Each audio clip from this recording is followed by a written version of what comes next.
আর অর্ধ জাহানের খলিফা হযরত ওমর লোকটাকে এক টানে বুকের মধ্যে নিয়ে কপালে একটা চুমা দিয়ে বলতে, ভাইজান আমার বাড়িতে ভালো একটা ধাত্রীর খবর আছে, তুমি একটু ধৈর্য ধরো।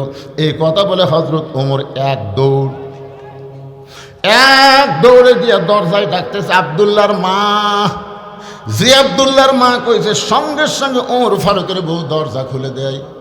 ওমর ফারুক চমকে গিয়ে বলে, বিবি রে, আমি না হয় দায়িত্ব পায় পাগল হয়ে সারা চোরের মতন ঘোরাঘুরি করি, কিন্তু তোমাকে একটা ডাক দেওয়ার সঙ্গে সঙ্গেই তুমি দরজা খুলে দিলে, কারণ কি?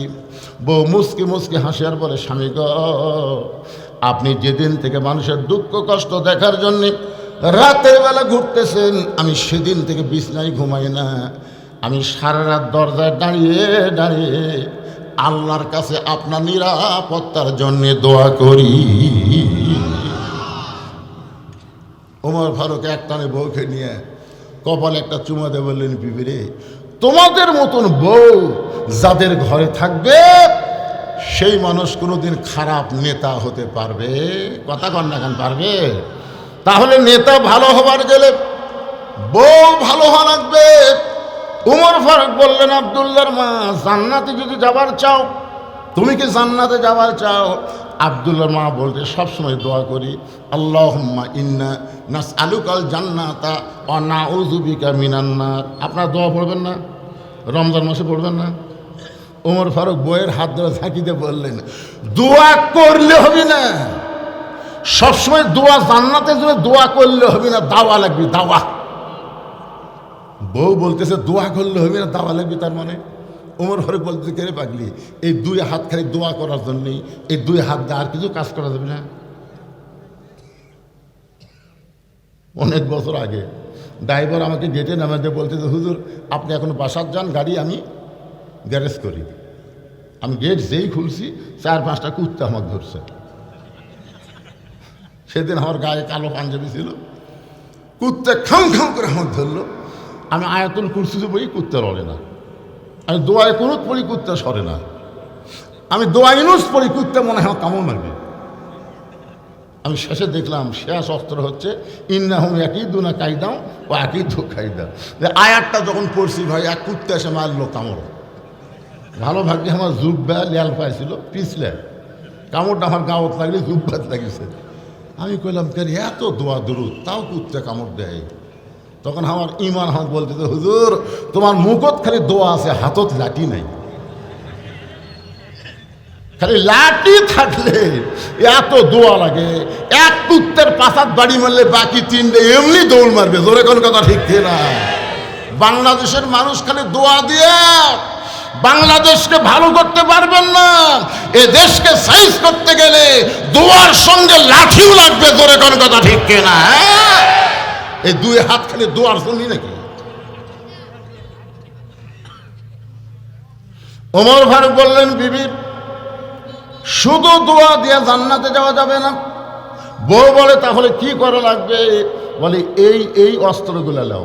এই মানে কি, একটা প্রসব, একটা গর্ভবতী নারী প্রসব ব্যথায় ভুগতেছে, তার বাচ্চা ধরতে গেলে যা যা লাগবে এইগুলো অস্ত্র নিয়ে বের হও। এবার হযরত ওমর ফারুকের বিবি সবগুলো জিনিস নিয়ে বের হয়েছে। ওমর ফারুক যে তাঁবুর অপর পৃষ্ঠা দিয়ে ঢুকিয়ে দিয়েছে। অপর পৃষ্ঠা দিয়ে ঢুকিয়ে দেওয়ার পরে কিছুক্ষণ পরে ওমর ফারুকের বউ বলতেছে, ইয়া আমিরুল মুমিনিন, আপনার বন্ধুকে খবর দেন, তার বিবি বাচ্চা দুইটাই সুস্থ আছে। আপনার তো সুবহানাল্লাহ করলেন, কিন্তু ওমর ফারুক তাকে দেখে লোকটা নাই। লোকটা কুটিরে তাকে দেখে পায়ের কাছে গড়াগড়ি করছে। ওমর ফারুক বললেন, কে ভাই, এদিকে তাঁবুর মধ্যে থেকে কি করলো? ইয়া আমিরুল মুমিনিন, মানে আপনি হযরত ওমর? তাহলে আপনি আমাকে সালাম দিয়েছেন, আমি সালামের উত্তর না নিয়ে যে খারাপ ব্যবহার করছি। আপনি রাস্তাতে গেলে শয়তান নাকি 40 দিন যায় না, তাহলে কি হলো? ওমর ফারুক বললেন, ওরা দায়িত্ব পাওয়ার আগে, যেদিন থেকে দায়িত্ব পাইছি সেদিন থেকে আমার চাইতে নরম মানুষ আর কেউ নাই। আব্দুল্লাহ বলতে, সাহাবীরা শোনো, দুনিয়ার সমস্ত মানুষ যখন ঘুমায় গেছে, আমার বাবা তখন ঘুমায় না, চুপি চুপি আমার দরজায় গিয়ে ডাকতেছে, আব্দুল্লাহ আব্দুল্লাহ বলে। আমি দরজা করে তাকাই, দেখি বাবার হাতে একটা পাঞ্জাবি। আমি কইলাম, বাবা একটা পাঞ্জাবি বাইতুল মাল থেকে আমার দেওয়া হয়েছে, এই গভীর রাত্রে আর একটা দিবার আইসেন। ওমর ফারুক বলে, ব্যাটারে আমি তোকে আর একটা দিবার আসিনি বাজান, এই পাঞ্জাবিটা আমার ভাগে পড়েছে। এখন তুই বল, এই ছোট পাঞ্জাবি পরে আগামীকাল আমি খুতবা দিলে কেমন লাগবে? কারণ মুসল্লির পাঞ্জাবি ছোট হলেও সমস্যা নাই, কিন্তু ইমামের দিকে সবাই তাকায়। আলহামদুলিল্লাহ الحمد لله نحمده ونستعينه ونستغفره ونؤمن به ونتوكل عليه ونعوذ بالله من شرور أنفسنا ومن سيئات أعمالنا من يهدي الله فلا مضل له ومن يضلله فلا هادي له সকলে জবান খুলে বলেন আশহাদু আল্লা ইলাহা ইল্লাল্লাহু وحده لا شريك له وأشهد أن محمدا عبده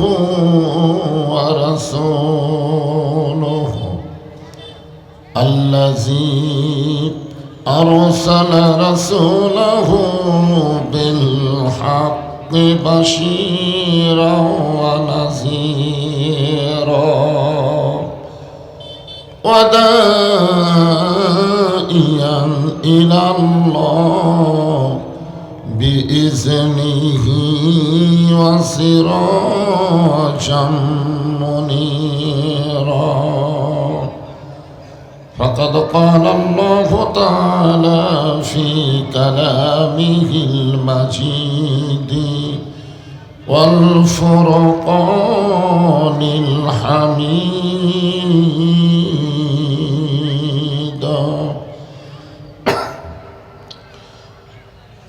জবান খুলে সকলে পড়েন আউযু বিল্লাহি মিনাশ শাইতানির রাজিম বিসমিল্লাহির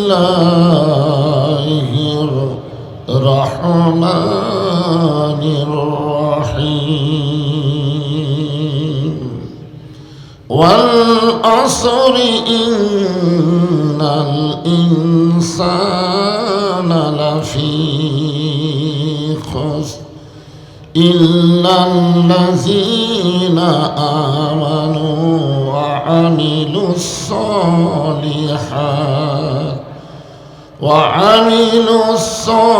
الصالحات وتواصوا بالحق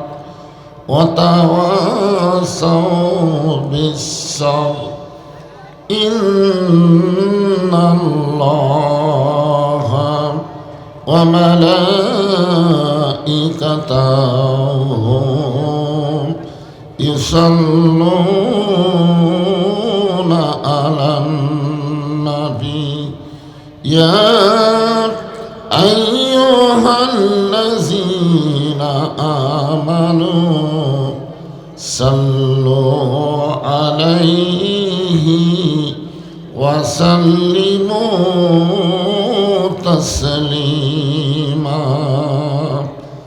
اللهم صل على محمد وعلى آل محمد كما صليت على إبراهيم وعلى آل إبراهيم إنك حميد مجيد اللهم بارك على محمد وعلى آل محمد كما باركت على إبراهيم وعلى آل إبراهيم إنك حميد مجيد مشرق حب محمد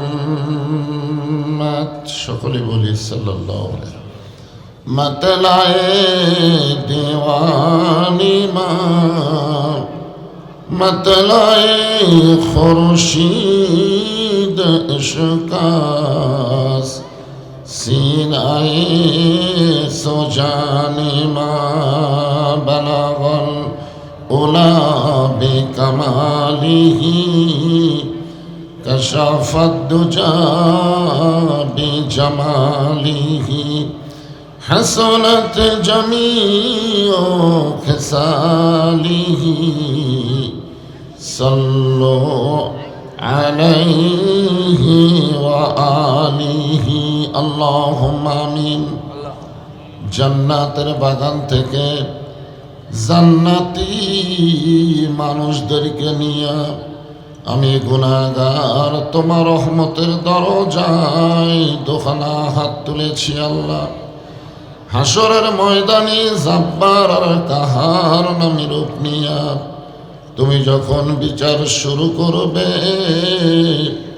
তোমার সামনে দাঁড়ায়া সমস্ত নবীরা নাফসি নাফসি বলে কাঁদতে থাকবে।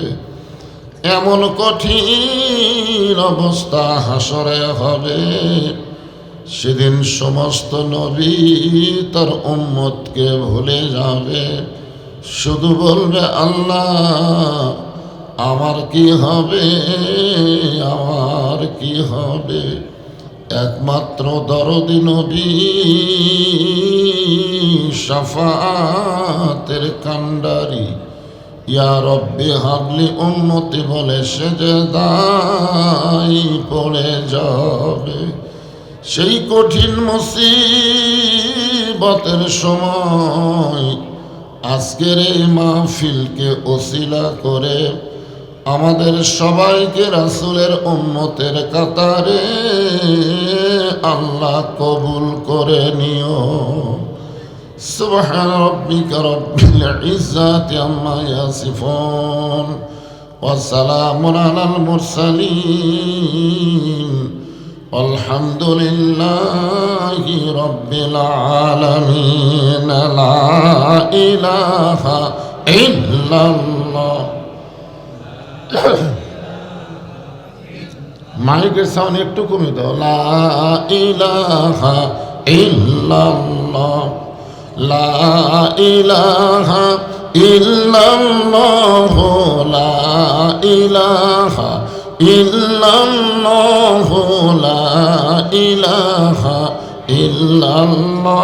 জোরে লা ইলাহা ইল্লাল্লাহ। আল্লাহ রাসূল বলেছেন, কোন ব্যক্তি যদি সারা জীবন পাপ করে আর মৃত্যুর সময় এই কলেমা, যে কলেমার জিকির করতেছেন, এই কলেমা যদি তার জবানে জারি থাকে, শুধুমাত্র জবানে এই কলেমা জারি থাকার কারণে আল্লাহ তার জীবনের সমস্ত গুনাহ মাফ করে দেয়।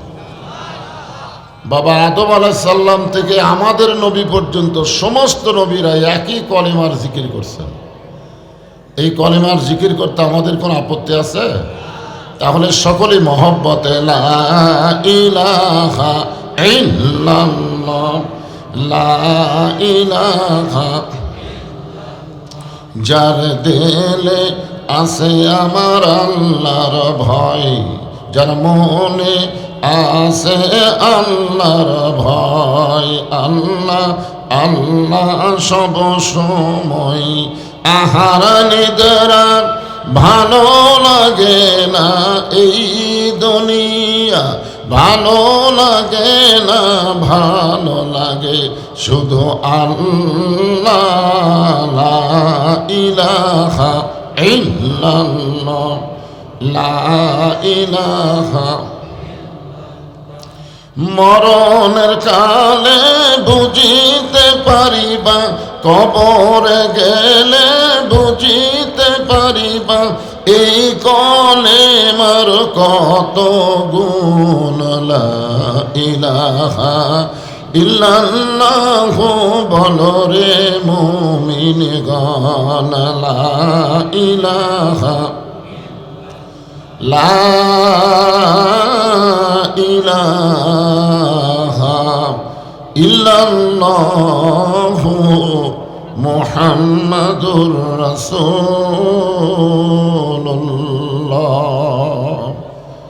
রাসূলের মহব্বতে সকলে বলি সাল্লাল্লাহু আলাইহি ওয়াসাল্লাম। শৈলকুপা ইসলামী হাফিজিয়া কওমি মাদ্রাসা কমিটি কর্তৃক আয়োজিত আজকের এই 50তম বার্ষিকী ইসলামী জলসায় আল্লাহ তাআলা যেনাকে সম্মানিত সভাপতির আসনে কবুল করেছেন, মোহাম্মদ মমতাজ উদ্দিন, আজকের এই মাহফিলের সম্মানিত সভাপতিকে অন্তরের অন্তঃস্থল থেকে আমি শুভেচ্ছা জ্ঞাপন করছি। সম্মানিত সহসভাপতির তালিকায় যিনারা রয়েছেন সকলকেই অন্তরের অন্তঃস্থল থেকে আমি শুভেচ্ছা জ্ঞাপন করছি। আজকের এই মাহফিলের সম্মানিত প্রধান অতিথি আলহাজ মোহাম্মদ আব্দুল কাদের শাহ সাহেব, আজকের এই মাহফিলের সম্মানিত প্রধান অতিথি সহ সম্মানিত বিশেষ অতিথিবৃন্দ, সম্মানিত ওলামায়ে কেরাম, সম্মানিত বক্তাগণ, যিনারা মাগরিবের নামাজের পর থেকে এত রাত পর্যন্ত কোরআন হাদিসের আলোকে অত্যন্ত গুরুত্বপূর্ণ আলোচনা করে আপনাদেরকে শোনালেন, আলেম ওলামা সহ আজকের মাহফিলের বক্তাগণকে অন্তরের অন্তঃস্থল থেকে আমি শুভেচ্ছা জ্ঞাপন করছি। আজকের এই মাহফিলে আমার সামনে যিনারা বসে আছেন, যিনাদেরকে আল্লাহ দয়া করে, রহম করে, মেহেরবানি করে এই জান্নাতের টুকরার ভিতরে কবুল করেছেন। আমি যখন বললাম কবুল করেছেন, তখন আপনাদের কিছু একটা বলা দরকার ছিল। আপনারা মনে করতেছেন যে আপনারা নিজে ইচ্ছা করে এখানে আইছেন, তাই মনে করতেছেন। আল্লাহ যদি না চাইতো আমরা কেউ এখানে আসতে পারতাম না। এটা দুনিয়ার সাধারণ কোনো জায়গা নয়। যতক্ষণ পর্যন্ত কোরআন হাদিসের আলোচনা হবে, জিকির আজকার হবে, ততক্ষণ পর্যন্ত এই জায়গাটার নাম হলো রিয়াজুল জান্নাহ, বেহেশতের অংশ। আর এই বেহেশতের অংশের ভিতরে সবাই বসতে পারে না। আল্লাহ যাদেরকে পছন্দ করে, বেহেশতি বলে গণ্য করে, একমাত্র তারাই, যত বড়ই পাপী হোক না কেন, এই জান্নাতের বাগানে তারা আসতে পারে, বসতে পারে। এ কথা কিন্তু আমার না, কথা আল্লাহ নিজেই বলেছেন, মা সাবাকা মিন হাসানাতিন ফামিন আল্লাহ। বান্দা বান্দির দ্বারা যখন কোনো ভালো কাজ হয়, এ কাজ বান্দা বান্দি করে না, বরং আল্লাহ করায়। আপনারা এখন বলেন তো, এই কোরআন কারিমের মাহফিলে বসা এটা ভালো কাজ না খারাপ কাজ? তাহলে এই ভালো কাজকে আমরা করলাম না আল্লাহ করালো? তাহলে এই মুহূর্তে আমরা বিশ্বাস করতে পারি, আমরা যত বড়ই পাপী হই না কেন, আল্লাহ আমাদের উপরে খুশি আছেন। আল্লাহ যদি খুশি না থাকতো, এই জায়গায় আমরা কেউ আসতে পারতাম না। আমার সামনে যিনারা বসে আছেন, আমি আমার অন্তরের অন্তঃস্থল থেকে আপনাদের সবাইকে শুভেচ্ছা জ্ঞাপন করছি। সম্মানিত মা বোনেরা, পর্দার অন্তরালে বসে বসে যারা আলোচনা শুনতেছেন, আমি তাদেরকে শ্রদ্ধা জ্ঞাপন করি। এই মুহূর্তে জানতে চাচ্ছি আপনারা সকলে কেমন আছেন? আলহামদুলিল্লাহ রব্বিল আলামিন। যে আল্লাহ শারীরিক সুস্থতা, মানসিক প্রশান্তি দান করে আজকের এই কোরআন কারিমের মাহফিল কবুল করেছেন, আমরা সে আল্লাহর উপরে খুশি না বেজার? তাহলে জবান খুলে সমস্বরে সকলে বলবো রব্বানা লাকাল হামদ হামদান কাসীরান তাইয়িবান মুবারাকান ফীহি। আমরা আল্লাহর প্রশংসা করলাম, এই কারণেই করলাম যে আল্লাহ আমাদেরকে রুহের জগতে অত্যন্ত ভালোবেসে দুনিয়ার জগতে আমাদেরকে মুসলমানের ঘরে কবুল করেছেন। কথাটা গুরুত্ব দিলেন না। আল্লাহ যদি না চাইতো আমরা কি মুসলমানের ঘরে জন্ম নেবার পারতাম? আল্লাহ চাইছেন বলেই আল্লাহর পছন্দনীয় অমাইয়াবতাগি গায়রাল ইসলামি দীনান ফালা ইউকবালা মিনহু, ইসলাম ছাড়া অন্য কোনো জীবন ব্যবস্থা ধর্ম কেউ যদি গ্রহণ করে আল্লাহ বলেছেন কখনোই তা কবুল করা হবে না। আল্লাহর কাছে একমাত্র কবুলযোগ্য জীবন ব্যবস্থা ধর্মের নাম কি? সবাই বলতে হবে নাম কি? ইন্না দীনা ইনদাল্লাহিল ইসলাম। মাইকের সাউন্ড মাইকালা ভাই কোথায়? হ্যাঁ, এত জোরে দিচ্ছে কই কমে দাও, আর ইকো বন্ধ করে দাও, ইকো দিও না, ভম ভম করতেছে। যে আল্লাহ দয়া করে রহম করে আমাদেরকে বিশ্ব নবীর উম্মত হিসাবে কবুল করেছেন। একজন দুইজন সুবহানাল্লাহ কয়, বাদ বাকি কয় না। আমাদের নবীর আগে এই দুনিয়াতে আর একজন নবী এসেছিলেন, সেই নবীর নাম জানেন? ঈসা। শুধু ঈসা? হ্যাঁ, এইটুকু কইলে কি হয়? এখনো পর্যন্ত এই নবী কিন্তু মৃত্যুবরণ করে নাই।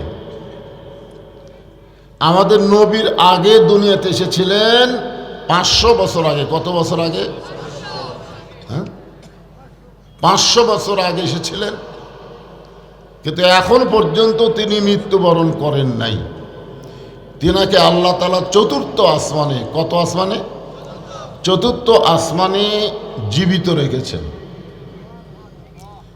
আল্লাহ যখন ওনাকে দুনিয়া থেকে চতুর্থ আসমানে নিয়ে যাচ্ছেন, এমন সময় ঈসা আলাইহিস সালাম বললেন, আল্লাহ, দুনিয়াতে মানুষ মরার জন্য যায়, কিন্তু আমার কি মৃত্যু হবে না? এ কথার দ্বারা আপনারা কি বুঝলেন? দুনিয়াতে আমরা কিসের জন্য এসেছি? থাকার জন্য না মরার জন্য? তো মরার জন্য এসে এত মশান মারতেছে কেন?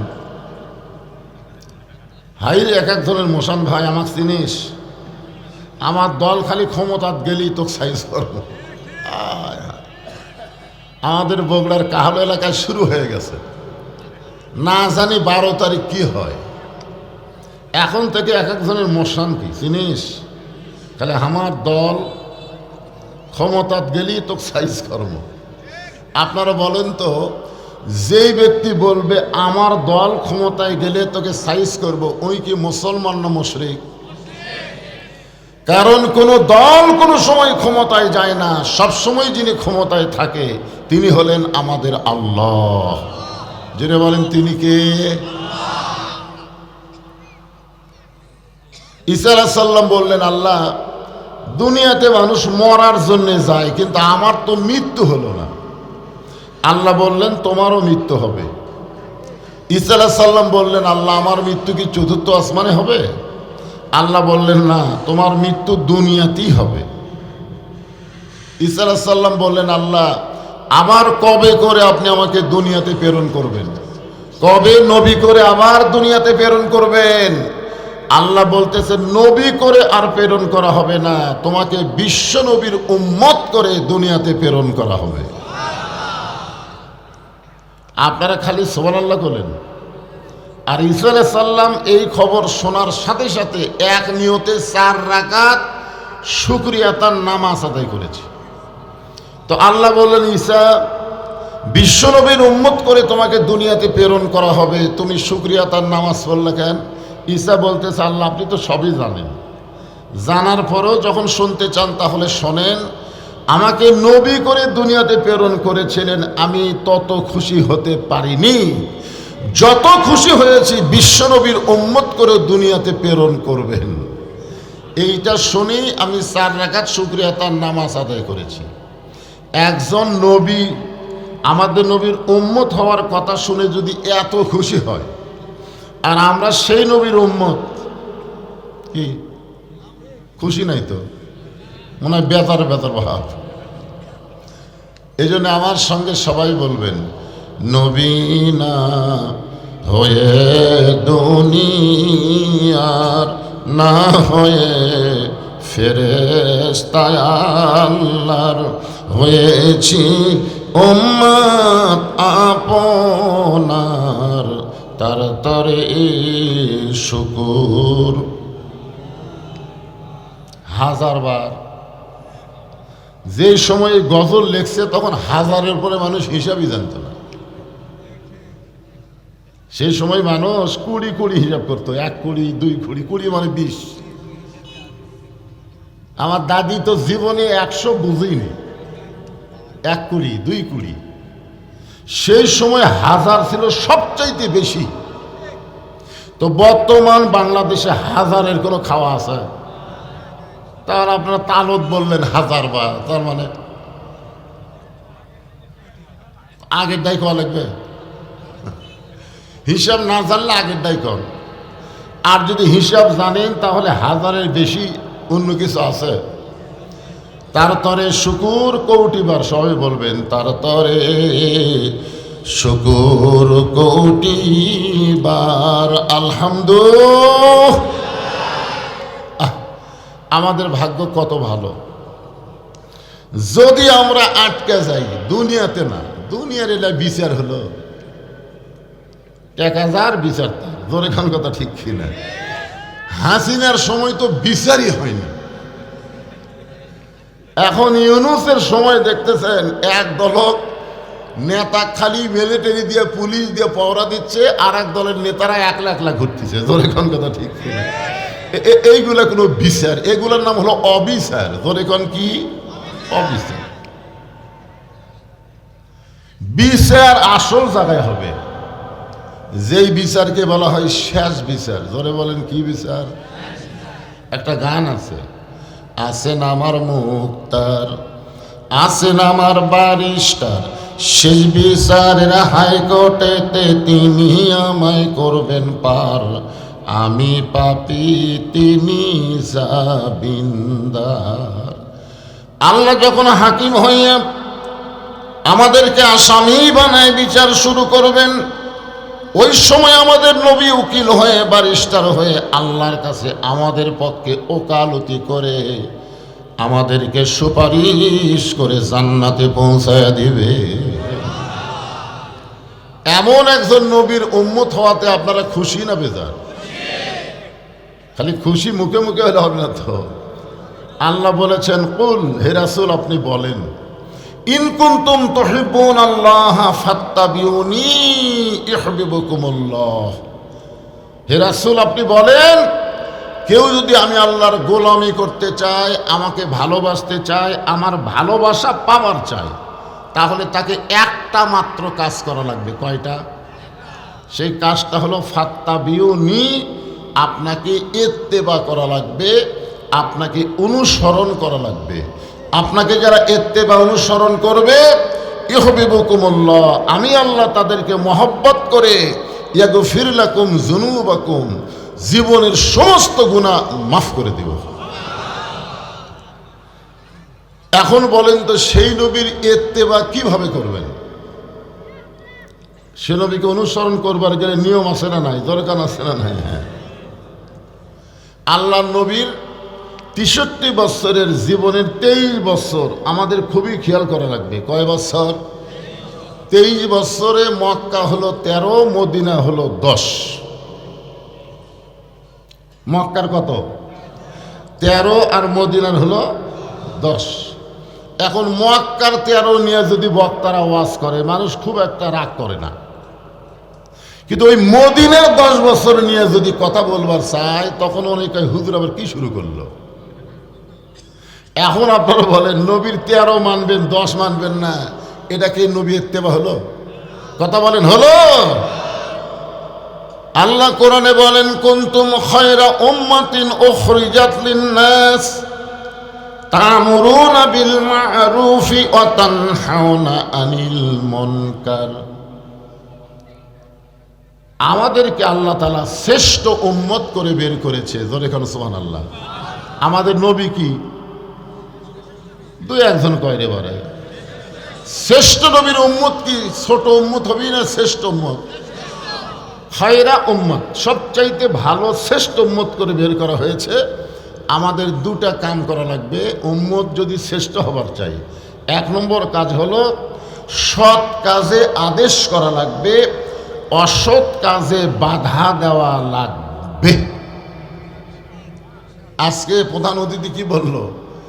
আমাদের সবাইকে আল্লাহর কোরআনের শিক্ষা গ্রহণ করা লাগবে, এরকম তেল তেলা অনুরোধ মার্কা কথা দিয়ে সবাই কোরআন শরীফ শিখবে না।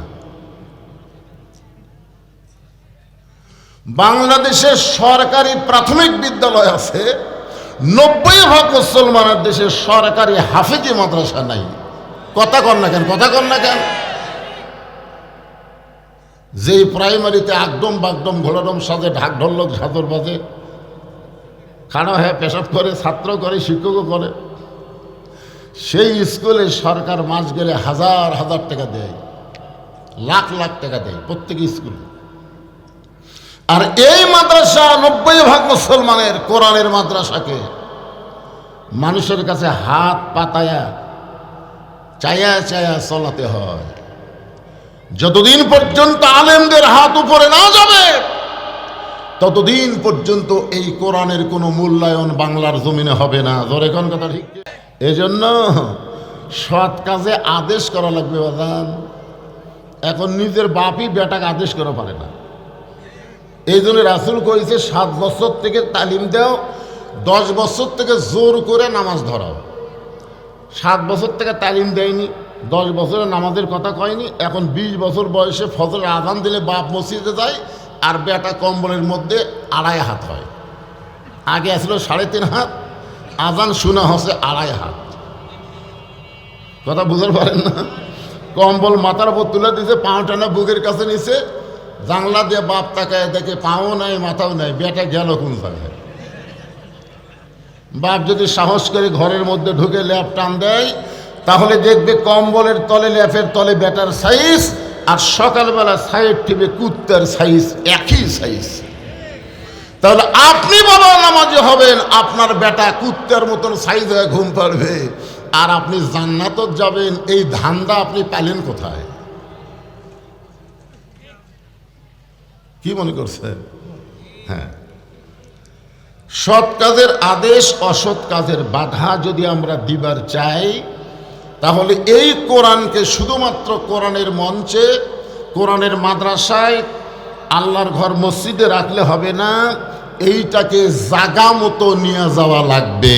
ধরে কোন কথা ঠিক কি না? সব সমস্যার সমাধান বাদ বাকি মুখ বন্ধ করে আছেন থাকেন। অনুনাজ্জিলু মিনাল কুরআনি মা হুয়া শিফাউ ওয়া রাহমাতুল লিল মুমিনিন।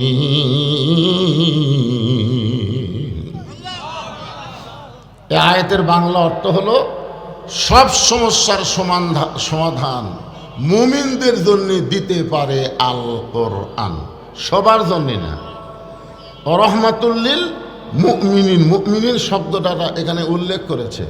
এই কোরআনকে আল্লাহ নাজিল করেছে মুমিনদের যাবতীয় রোগের শিফা হিসাবে এবং রহমত হিসাবে। এখন রহমত বলতে আপনারা কি বুঝতেছেন? হ্যাঁ, সবাই একটু গুরুত্ব দিয়ে শুনবেন। আমরা বিশ্ব নবীর উম্মত, শ্রেষ্ঠ উম্মত, বলেন সুবহানাল্লাহ। আল্লাহ তাআলা আমাদেরকে দিলেন হেদায়েত স্বরূপ। জালিকাল কিতাবু লা রাইবা ফীহি হুদাল লিল। ছোট্ট একটা বাচ্চা মোত্তাকিন কাছে আর এরা কথা কয় না। আচ্ছা, মনে করেন এখানে যদি আল্লাহ বলতো জালিকাল কিতাবু লা রাইবা ফীহি হুদাল লিন নাস, না মুত্তাকিনের জায়গায় যদি নাস বলতো হুদাল্লিন নাস, এই কোরআনের মধ্যে কোনোই সন্দেহ নেই এই কোরআন পাইকারি হারে সবাইকেই হেদায়েত দিবে, তাহলে কোনো চিন্তা ছিল না। কিন্তু আল্লাহ তাআলা এখানে হুদাল্লিন নাস না বলে হুদাল্লিল মুত্তাকিন বললেন। এই মুত্তাকিন বলার পিছনে কারণ আছে না নাই? কারণ সবাই কোরআন শুনলেও সবাই আল্লাহর কোরআন থেকে হেদায়েত পাবে না, যার প্রমাণ হলো আবু জেহেল। আপনারা বলেন তো আবু জেহেল কি কোরআন শোনেনি? আপনারা তো বসে থেকে শুনতেছেন। আবু জেহেল দাঁড়িয়ে থেকে শুনেছি, তাই বলে যারা দাঁড়িয়ে আছে তোরা মন খারাপ করো না। আবু জেহেল সামনে দাঁড়ায়নি, আবু জেহেল দাঁড়াছে কোথায়?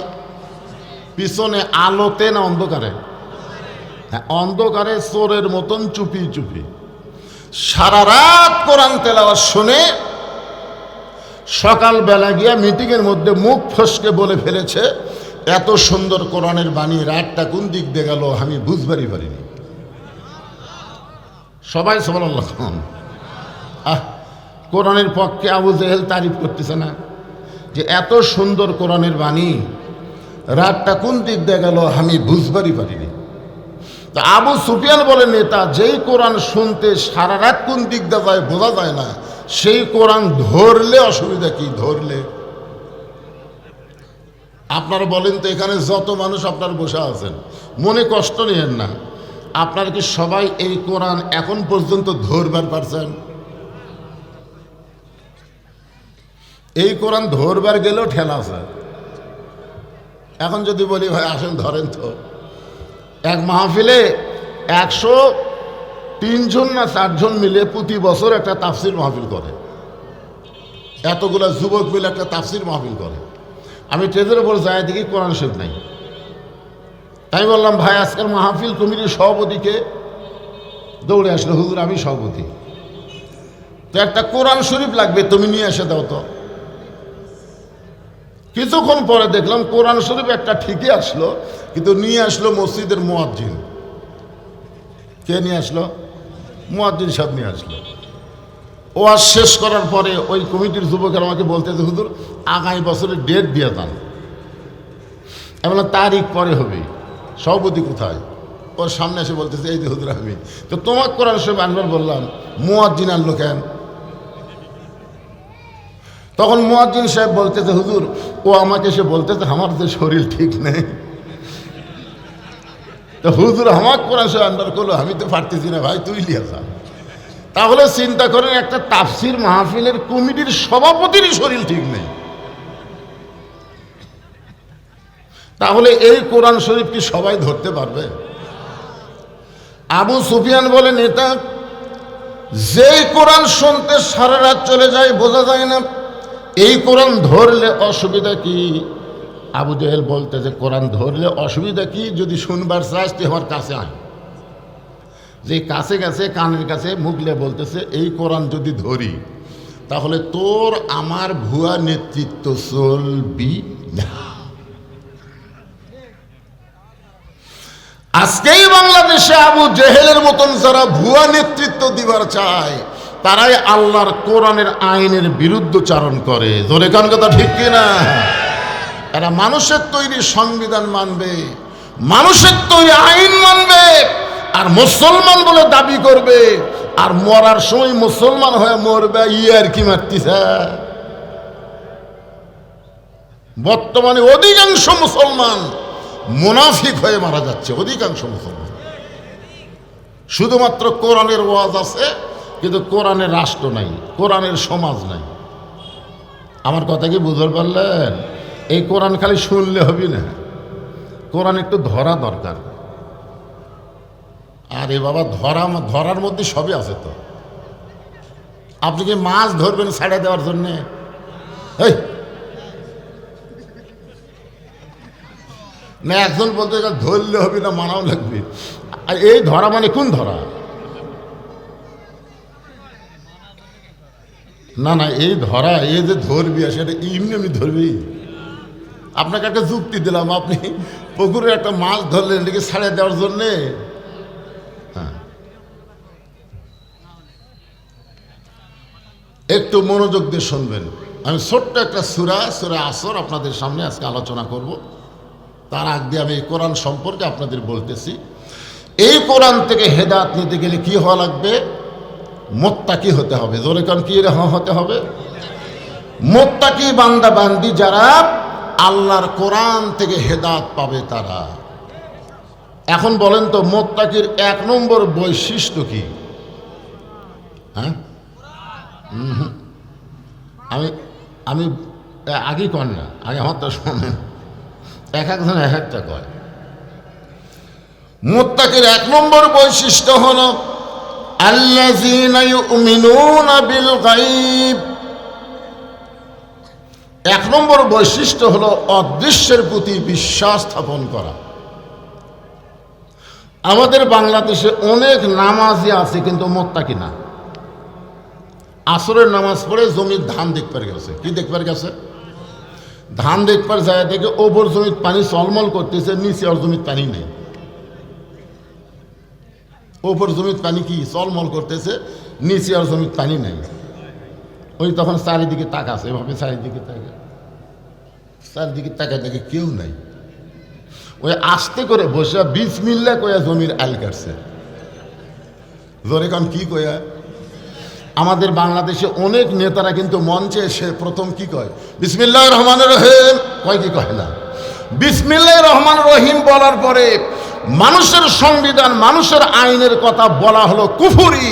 তুমি আল্লাহর নাম দিয়ে শুরু করলে আল্লাহর কোরআন, আল্লাহর আইনের কথা বলা লাগবে। জোরে কর কথা ঠিক না?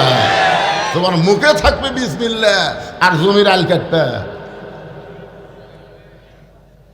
একের বিসমিল্লাহ কয়ে জমির আল কাটে ওই পানি দিয়ে হাত ধোছে, ওই পানি দিয়েই হাত ধুইয়া, বুঝলেন? আবার চারিদিকে দাঁড়ায় তাকায় বলতেছে আলহামদুলিল্লাহ, কেউ দেখেনি। দেখছেন?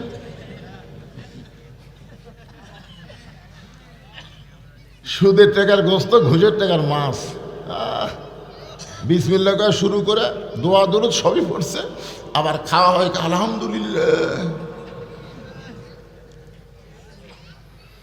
আপনারা বলেন তো ওই নামাজের ভিতরে যদি তাকওয়া থাকতো, ঈমান থাকতো, ওই লোকটা কেউ না দেখলো কে দেখতেছে?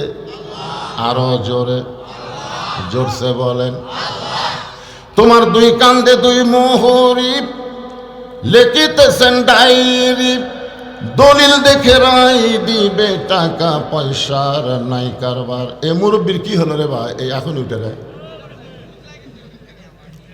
না, ঠিক আছে, এত বয়সের লোকেরা ওয়াজ না শোনাই ভালো।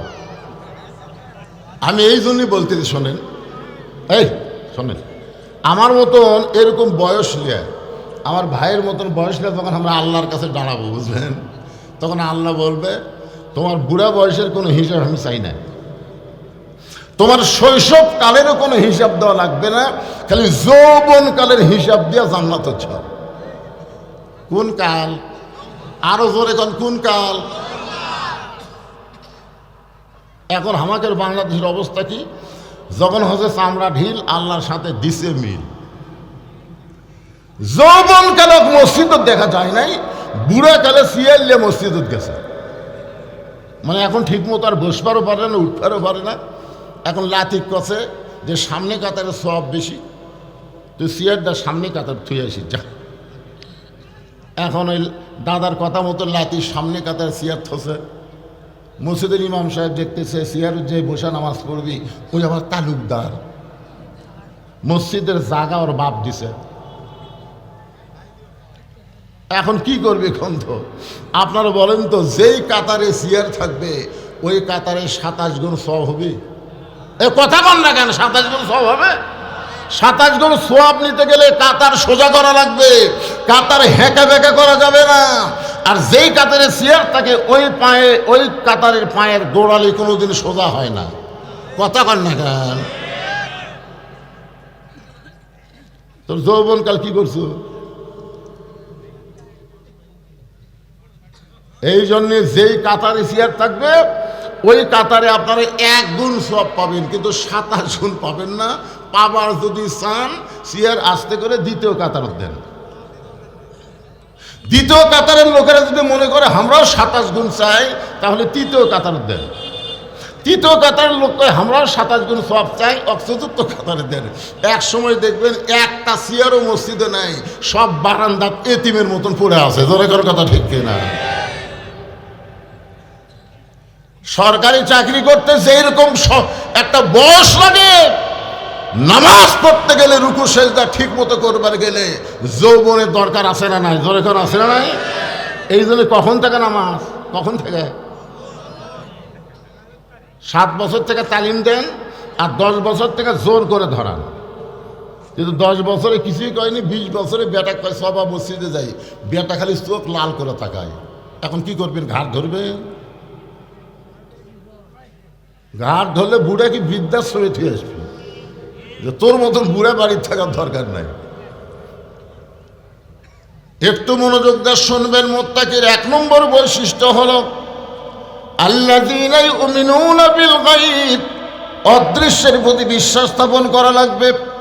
প্রত্যেকটা যুবক যদি বিশ্বাস করে তার 2 কাঁধে 2টা ফেরেশতা আছে, যতই রাত হোক না কেন জানলা দরজা বন্ধ করে কম্বলের মধ্যে অশ্লীল ভিডিও দেখতে পারবে না। কারণ দেখবার গেলেই তার বিশ্বাস হবে আমার 2 কাঁধে 2টা ফেরেশতা আছে। জোরে কোন কথা ঠিক কি না? আপনার বলেন তো ফেরেশতা কি করার জন্যে? কি লিখবি রে? তাহলে আয়াতটা শোনেন, কিরামান কাতিবিনা ইয়ালামুনা মা তাফআলুন। তোমার 2 কাঁধে 2 মুহুরি লিখিতেছেন ডায়েরি, দলিল দেখে রায় দিবে, টাকা পয়সার নাই কারবার। কেরে যুবক, বিশ্বাস হয়? সবার হাতে একটা করে মোবাইল আছে। এরা যে রাত গভীর হলে কি করে, হায় হায়। আপনারা ওরা মনে করে যে আমরা যখন অকাম বদকাম করি তখন মনে ফেরেশতা ঘুম পাড়ে। ঘুম পাড়ে? আল্লাহ কোরআনের অন্য জায়গায় মুত্তাকির ব্যাখ্যা করতে গিয়ে বলতেছেন, ইয়া আইয়ুহাল্লাযীনা আমানুত্তাকুল্লাহা হাক্কা তুকাতিহি ওয়া লা তামুতুন্না ইল্লা ওয়া আনতুম মুসলিমুন।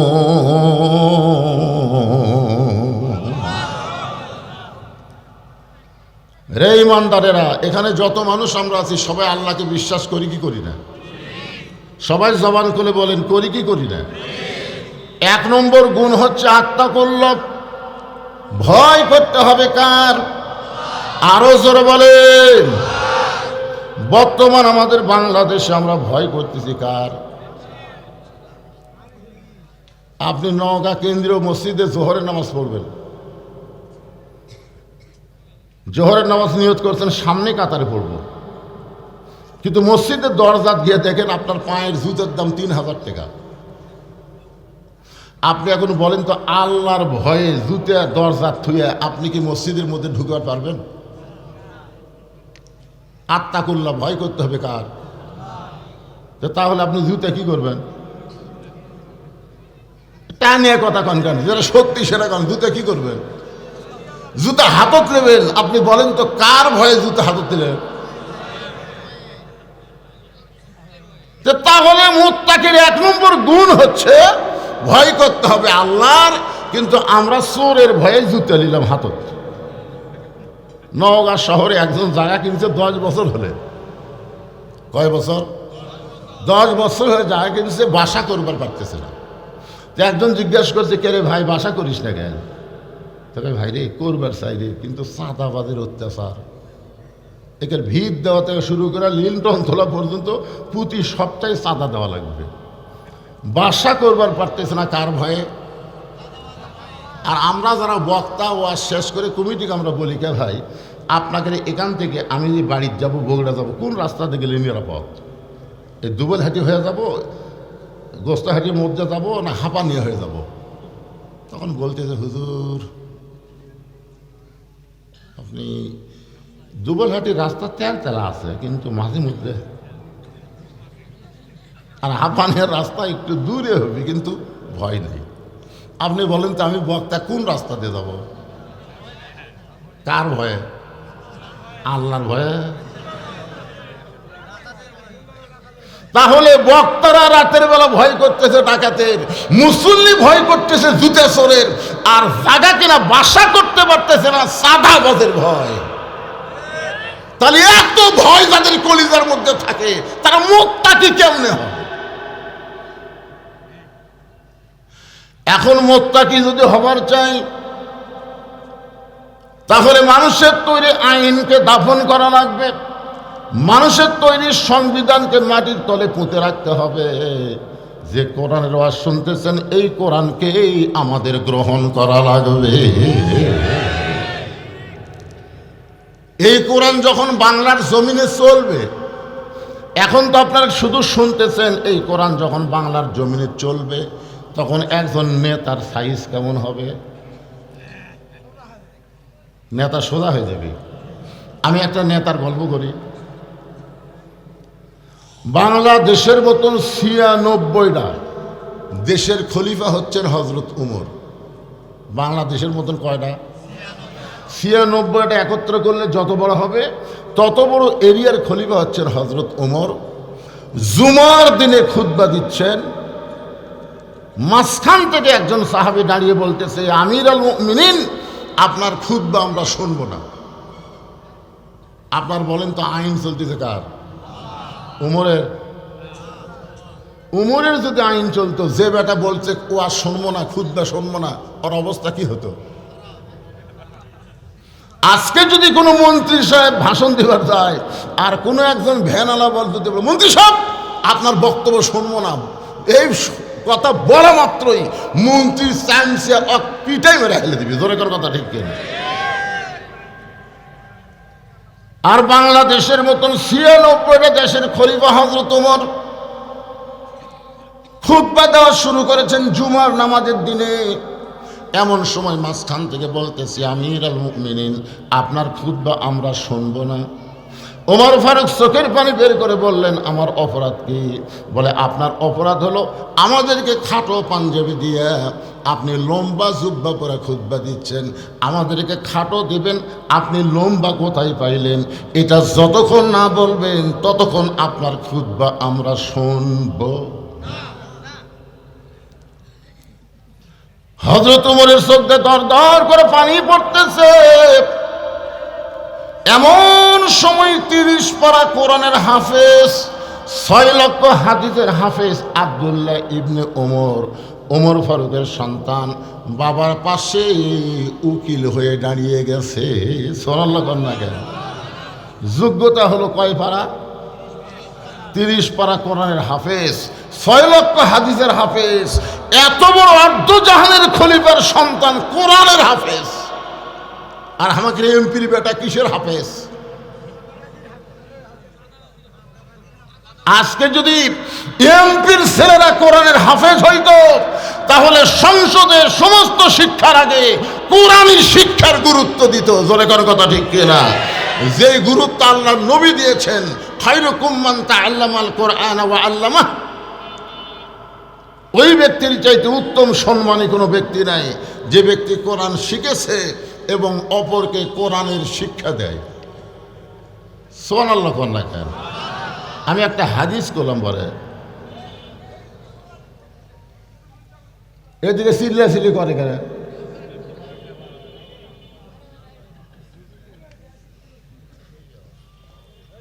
এই মাহফিল কমিটির লোক যারা আছে তারা ওইদিকে একটু ইয়া দেবে, হইচই না, যা করবেন ইশারা ইঙ্গিতে করেন, অত হাজার হাজার লোকের দরকার নাই।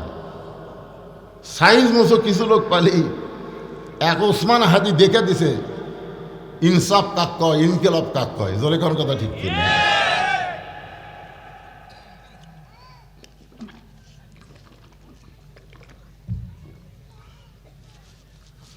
আকাশেতে লক্ষ তারা,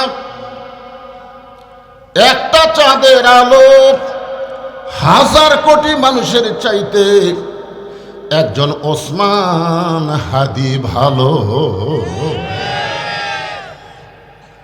এগুলো হইছে মার্কা যুবকের দরকার নাই তো, ওরা বাইরে আছে, বাইরে থাক। ইসলামের কথা হলো ভিতরে আসো, উদখুলু ফিস সিলমি কাফা। মুরগির ডিমের বাচ্চা লিবার গেলে মুরগির বুকের তলে থাকা লাগে পাগলা।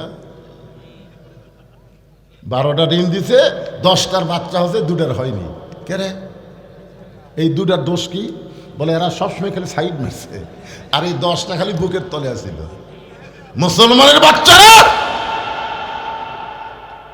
কাজা ডিম না হয়ে, পচা ডিম না হয়ে ইমানদার হলে সামিয়ানার তলে বসো, বাহিরে হইচই করো না। জোরে কোন কথা ঠিক কিনা কথা বলে? বাইরে সিল্লেস গায়।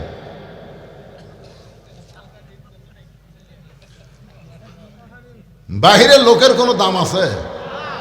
ইসলামেও নাই, আজকের এখানেও নাই। একটু মনোযোগ দিয়ে শুনবেন। আব্দুল্লাহ ইবনে ওমর 30 পারা কোরআনের হাফেজ, 6 লক্ষ হাদিসের হাফেজ ছেলেটা বলতেছে, রে নবীর সাহাবীরা, আমার বাবার লম্বা জুব্বা দেখে তোমরা বাবার খুতবা বন্ধ করে দিলে, আর তোমরা খাটো পাঞ্জাবি পরে নামাজ পড়তে আইছো। আমার দিকে তাকায় দেখো, তোমাদের খাটো পাঞ্জাবি হলেও তো নতুন পোশাক পরেছ, কিন্তু আমার পরনে নতুন কোনো কাপড় নাই। এমন সময় ওসমান গনি দাঁড়িয়ে বলতেছে, আব্দুল্লাহ, আজকে জুমার দিনে সবাই নতুন পোশাক পরেছে, তুমি পুরাতন কাপড় কেন পরলা? ওমর ফারুক যখন মদিনার খলিফা ছিলেন, ওই সময় অর্থমন্ত্রী ছিলেন ওসমান গনি। জোরে কোন সুবহানাল্লাহ। অর্থমন্ত্রীর নাম কি? হ্যাঁ, আপনার বলেন তো, অর্থমন্ত্রীর সাথে ওসমান গনি ঠিক আছে? ঠিক নাই?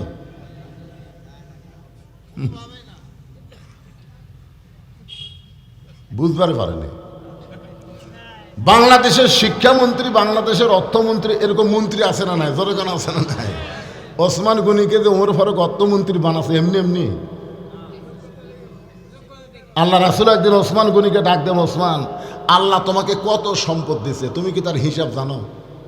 ওসমান গনি বলতেছি, ইয়া রাসূলুল্লাহ, আল্লাহ আমাকে যত সম্পদ দিছে, এই সম্পদ যে গুদামের মধ্যে আমি রাখি, ওই গুদামে তালা দিয়ে, ওই গুদামের তালার চাবি টানতে একটা উট হিমশিম খায়।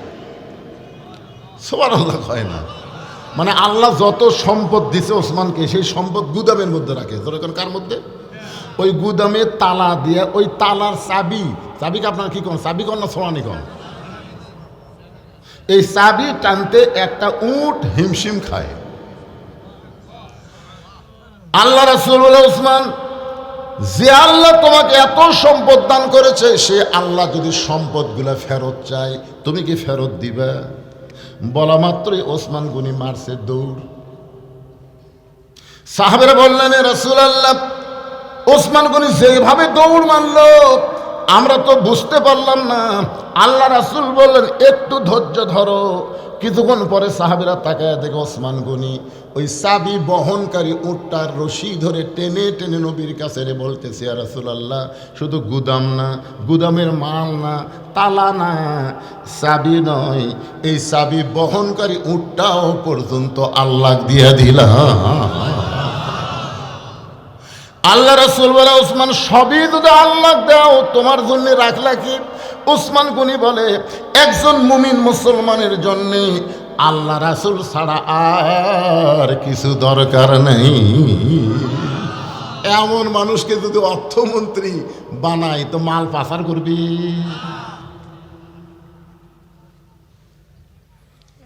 ওসমান গনি বলে, আব্দুল্লাহ, আজকে জুমার দিনে সবাই নতুন পোশাক পরেছে, আর তুমি পুরাতন কাপড় কেন পরলে? আব্দুল্লাহ বলতেছে, আমি যদি আজকে নতুন পোশাক পরতাম, তাহলে আমার বাবার জুব্বা লম্বা হতো না। আব্দুল্লাহ বলতেছে, যেদিন থেকে আমার বাবা মদিনার খলিফার দায়িত্ব পাইছে, সেদিন থেকে আমার বাবার চাইতে নরম মানুষ এই দুনিয়াতে আর কেউ নাই। সুবহানাল্লাহ কন্যা কেন? আব্দুল্লাহ বলতেছে, আমার বাবা যখন সাহাবী ছিল, তখন আল্লাহর নবী বলেছেন, ওমর যে রাস্তা দিয়ে যায়, ওই রাস্তা দিয়ে শয়তানও 40 দিন যাইতে ভয় পায়। কিন্তু যেদিন থেকে খলিফা হয়েছে, খেলাফতের দায়িত্ব পাইছে, সেদিন থেকে আমার বাবার চাইতে নরম মানুষ কেউ নেই। ইসলাম কোরআন দিয়ে যখন রাষ্ট্র চলবে, তখন দায়িত্ব পাওয়ার আগে গরম থাকবে, আর দায়িত্ব পাওয়ার পরে কথা কয় না। আর মানুষের তৈরি আইন দিয়ে যখন রাষ্ট্র চলবে তখন দায়িত্ব পাওয়ার আগে নরম হবে, আর দায়িত্ব পাওয়ার আগে মশান বাড়ি, পরে মশান বাড়ি। দেখেন তো এখন যারা ভোটার ডান আছে এরকে চরিত্র দেখছেন? আয় আয়, গাড়ির থেকে নামে ফকিরুল সালাম দেয়। নেতা গাড়ির থেকে নামে ফকিরুল সালাম দিচ্ছে, সালাম চাচা কেমন আছেন? চাচা খালি মাথা ঘুরে। নেতা বলে কি দেখেন? বলে কাক সালাম দিলে? আপনাকে দিলেন, কারণ ভিক্ষা করে খাই, ভোটের আগে। আমার মতো নরম কেউ নেই। ওরে বাবা, যেই ভোট পেয়ে নেতা হবে, আর নেতাকে নওগাঁ খুঁজে পাবেন না, নেতা ঢাকায় থাকবে, মাঝে মধ্যে নওগাঁ বেড়াবার আসবে। কোনো ভোটার যদি নেতার কাছে যায়, চামচার অত্যাচারে নেতার কাছে যাওয়ার পারবি না। জোরে কোনো কথা ঠিক কিনা? আব্দুল্লাহ বলতেছে, আমার বাবা যেদিন থেকে মদিনার দায়িত্ব পাইছে সেদিন থেকে এত নরম, কোনদিন রাতের বেলা আমার বাবা ঘুমায় না। ও আব্দুল্লাহ ইবনে উমর বলতেছে, আমার বাবা রাতের বেলা কি করে না? ঘুমায় না। গভীর রাত্রে আমার বাবা চোরের মতন একা একা মানুষের দুঃখ কষ্ট দেখে বেড়ায়, চোরের মতন। জোরে বলেন কার মতন? কোনো র্যাব লাগবে না, পুলিশ লাগবে না, আর্মি লাগবে না। বাংলাদেশের মতন ৯৬টা দেশের একজন রাষ্ট্রনায়ক খলিফা একা একা ঘুরে বেড়ায়। একদিন রাত্রেবেলা ঘুরতে গিয়ে দেখতে পায় একটা পুরুষ মানুষ তাঁবু টাঙ্গায়া তাঁবুর বাইরে খালি উত্তর দক্ষিণ করতেছে, একবার উত্তরে যায় একবার দক্ষিণে যায়। ওমর ফারুক চিন্তায় পড়ে গেলেন যে একটা পুরুষ মানুষ এরকম অস্থির হলে তো চলবে না। হযরত ওমর পুরুষটাকে স্থির করার জন্য পৃথিবী, ওমর যেদিন থেকে আল্লাহর কোরআন দিয়ে রাষ্ট্র চালায় সেদিন থেকে দিনও রাত। এই লোকটা এই কথা কাক বলতেছে? কি বলতেছে? এই পাগল, এই পাগল। যেদিন থেকে হযরত ওমর আল্লাহর কোরআন দিয়ে রাষ্ট্র চালায় সেদিন থেকে দিনও রাত তাই। আমার গর্ভবতী বউকে নিয়ে অমুক এলাকা থেকে আমি অমুক এলাকায় যাচ্ছিলাম, কিন্তু রাস্তার এই জায়গায় এসে আমার বইয়ের প্রসব বেদনা এত বাইরে গেছে, এত বেশি হয়ে গেছে, আমি এখন তাঁবু টাঙ্গায়া এই তাঁবুর মধ্যে বউকে রাইকা আমি বিপদের মতন পাগল হয়ে ঘুরতেছি, আর তুমি খালি আমারে সালাম দাও। তুমি জানো আমার বউটা কত কষ্টে আছে, আমি পুরুষ মানুষ কিছুই করতে পারতেছি না, এই কারণে আমি অস্থির হয়ে ঘোরাফেরা করতেছি, আর তুমি না বুঝে পাগলের মতো আমাকে সালাম দাও। ওমর ফারুক লোকটাকে এক টানে বুকের মধ্যে নিয়ে কপালে একটা চুমা দিয়ে বলে, ভাইজান আপনি কোনো চিন্তা করেন না, আমার বাড়িতে ভালো ধাত্রী আছে। সুবহানাল্লাহ, জোরে গান।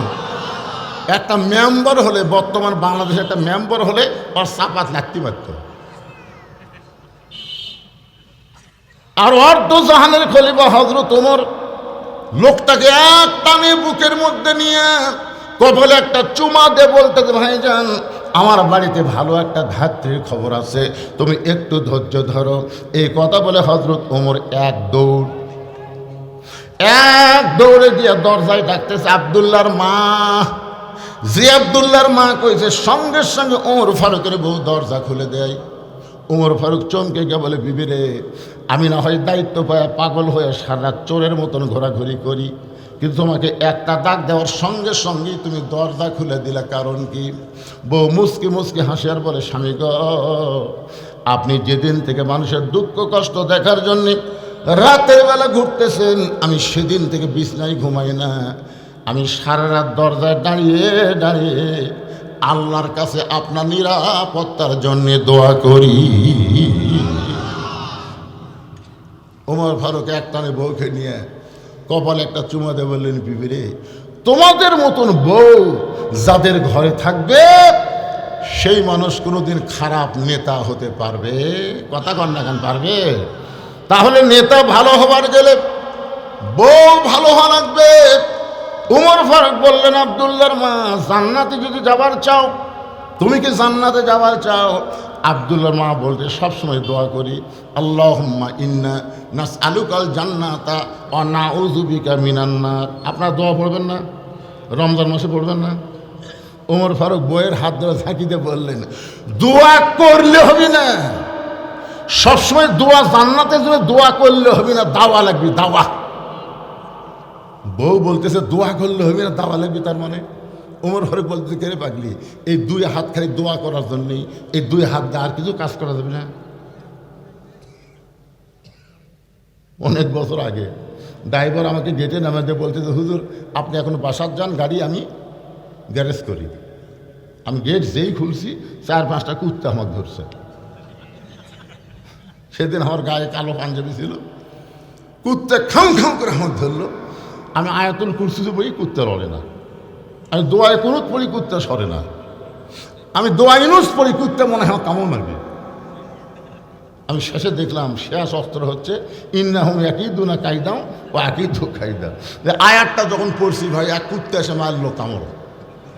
ভালো ভাগ্যে আমার জুব্বা লেয়াল পাইছিল, পিছলে কামড়টা আমার গাঁত লাগলে জুব্বাত লাগিয়েছে। আমি কইলাম কেন এত দোয়া দরুদ, তাও কুত্তা কামড় দেয়। তখন আমার ইমান হাত বলতেছে, হুজুর তোমার মুখত খালি দোয়া আছে, হাতত লাঠি নাই। খালি লাঠি থাকলে এত দোয়া লাগে, এক কুত্তের পাশাত বাড়ি মারলে বাকি 3টে এমনি দৌড় মারবে। জোরে কোন কথা ঠিক না? বাংলাদেশের মানুষ খালি দোয়া দিয়ে বাংলাদেশকে ভালো করতে পারবেন না। এ দেশকে সাইজ করতে গেলে দোয়ার সঙ্গে লাঠিও লাগবে। জোরে কোন কথা ঠিক না? এই দুই হাত খালি দোয়ার জন্যই নাকি? ওমর ফারুক বললেন, বিবি শুধু দোয়া দিয়ে জান্নাতে যাওয়া যাবে না। বউ বলে তাহলে কি করা লাগবে? বলে এই অস্ত্রগুলো লাও। এই মানে কি, একটা প্রসব, একটা গর্ভবতী নারী প্রসব ব্যথায় ভুগতেছে, তার বাচ্চা ধরতে গেলে যা যা লাগবে এইগুলো অস্ত্র নিয়ে বের হও। এবার হযরত ওমর ফারুকের বিবি সবগুলো জিনিস নিয়ে বের হয়েছে। ওমর ফারুক যে তাঁবুর অপর পৃষ্ঠা দিয়ে ঢুকিয়ে দিয়েছে। অপর পৃষ্ঠা দিয়ে ঢুকিয়ে দেওয়ার পরে কিছুক্ষণ পরে ওমর ফারুকের বউ বলতেছে, ইয়া আমিরুল মুমিনিন, আপনার বন্ধুকে খবর দেন তার বিবি বাচ্চা দুইটাই সুস্থ আছে। আপনার তো সুবহানাল্লাহ করলেন, কিন্তু ওমর ফারুক তাকে দেখে লোকটা নাই। লোকটা কুটিরে তাকে দেখে পায়ের কাছে গড়াগড়ি করছে। ওমর ফারুক বললেন, কে ভাই এদিকে? তাঁবুর মধ্যে থেকে কি করলো? ইয়া আমিরুল মুমিনিন, মানে আপনি হযরত ওমর? তাহলে আপনি আমাকে সালাম দিয়েছেন, আমি সালামের উত্তর না নিয়ে যে খারাপ ব্যবহার করছি। আপনি রাস্তাতে গেলে শয়তান নাকি 40 দিন যায় না, তাহলে কি হলো?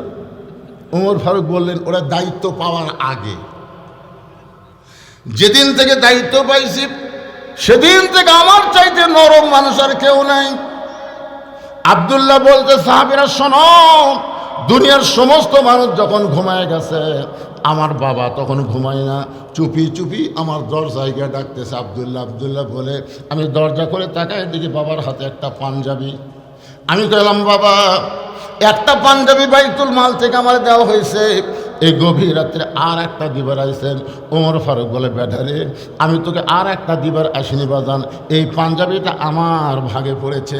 এখন তুই বল, এই ছোট পাঞ্জাবি পরে আগামীকাল আমি খুতবা দিলে কেমন লাগবে?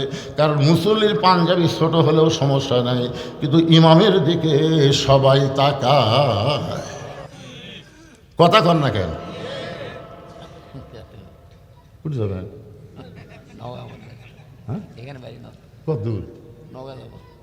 একসাথে দাম তো।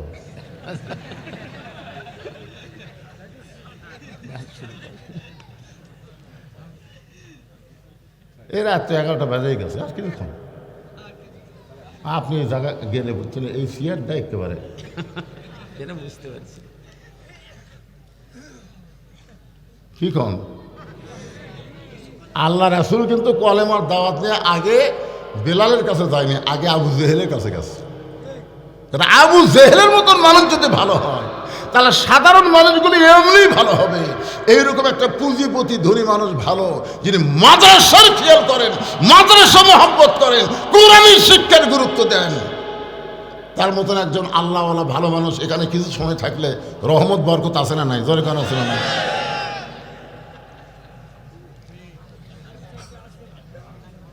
কি বেজার হচ্ছেন? এখানে কিন্তু মারাত্মক একটা গল্প আমি শোনাবো।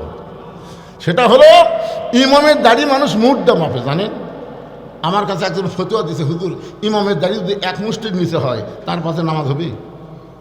আমি কইলাম, তুমি ইমামের দাড়িতে হাত দিসলে, ইমাম দাড়িতে হাত দিবার দিল, তুমি কিভাবে মাপলে? তো ইমাম যখন খুতবা দিছে আমি দূরে বসে মুডটা আন্দাজ করছি, মানে আমার মুড ইমামের দাড়ি দেখে দাড়ি একটু ছোট দেখা যায়। আমি বললাম, দেখো ইমামের দাড়ি তুমি এক মুষ্টি ছোট দেখে নামাজ হবে কিনা ফতুয়া চাচ্ছ, তোমার দাড়ির খবর কি? আমার নাই। তাহলে যেই বাংলাদেশে ইমামের দাড়ি এক মুষ্টির নিচে হলে মানুষ তার পাশে নামাজ পড়বার চায় না, তাহলে সমস্ত মুসল্লির চোখ ইমামের দিকে আসে না নাই? তো শুধু ইমামের দিকে আপনার তাকান কেন? যারা ভোট চাপার নেতা হবার চায় এদের দিকে তাকানোর দরকার আছে না নাই? জোরে কান আছে না নাই? একটা হলো মসজিদের ইমাম আর একটা হলো সমাজের ইমাম। মসজিদের ইমাম ভালো চান, কিন্তু সমাজের ইমাম কেমন চান? উমর ফারুক বললেন, বেটারে এই ছোট পাঞ্জাবি পরে আমি কেমনে খুতবা দেই? তোর জুব্বাটা আমাকে দিয়া দে। আব্দুল্লাহ বলে, আমার কাপড় আমার বাবাকে দিয়া দিলাম। গভীর রাত্রে বাবা তার কাপড় আমার কাপড় একত্র করে লম্বা জুব্বা পরে খুতবা দেয়। এখন বলো বাবার খুতবা শোনা যায় কিনা যায়? সমস্ত সাহাবীরা চিল্লায় বলে, আল্লাহর কোরআন দিয়ে যখন রাষ্ট্র চলবে এমন ভালো মানুষকে নেতা হিসাবে দেখা যাবে। আমরা সেই কোরআন থেকে ছোট্ট একটা সূরাটার নাম হলো সূরা আসর। ধরে বলে নাম কি? আসর শব্দের অর্থ হলো সময়। সময়ের খুবই গুরুত্ব। যেরকম প্রধান অতিথি সাহেব সময়ের দিকে খেয়াল করে চিন্তা করতেছে, বাসায় যাই, কিন্তু আপনাদের মধ্যে এমন একজন মানুষ দাঁড়ায় বলেন তো, হুজুর আমি এখান থেকে বাড়ি যাবার পার বই। একটা লোক বুক থাবা দেখান, হুজুর আমার বাড়ি সবচাইতে নিকটে, আমি বাড়ির যাওয়ার পার বই। এই সামান্য কথাও বলার সাহস যদি আমাদের না থাকে তাহলে আমরা সময়ের গুরুত্ব কেন দিচ্ছি না? ওইদিকে কতগুলো ফ্যাস ফ্যাস করতেছে, ফ্যাস ফ্যাস। কোরআনের মাহফিলের আশেপাশে তুমি কথা বলো, তোমার কথা যদি বক্তার কানে আসে মরার 7 দিন আগে আল্লাহ তোমার জবান বন্ধ করে দিবে, তোমার জবানে কলেমা উচ্চারণ হবে না। জোরে কর কথা ঠিক কিনা? ইয়ার কি মারতিছে? এটা হাট বাজার না, এটা বেহেশতের বাগান। আল্লাহ সময়ের শপথ করলেন, মিশে মায়ায় বন্দি থাইকা করলাম কত খেলা,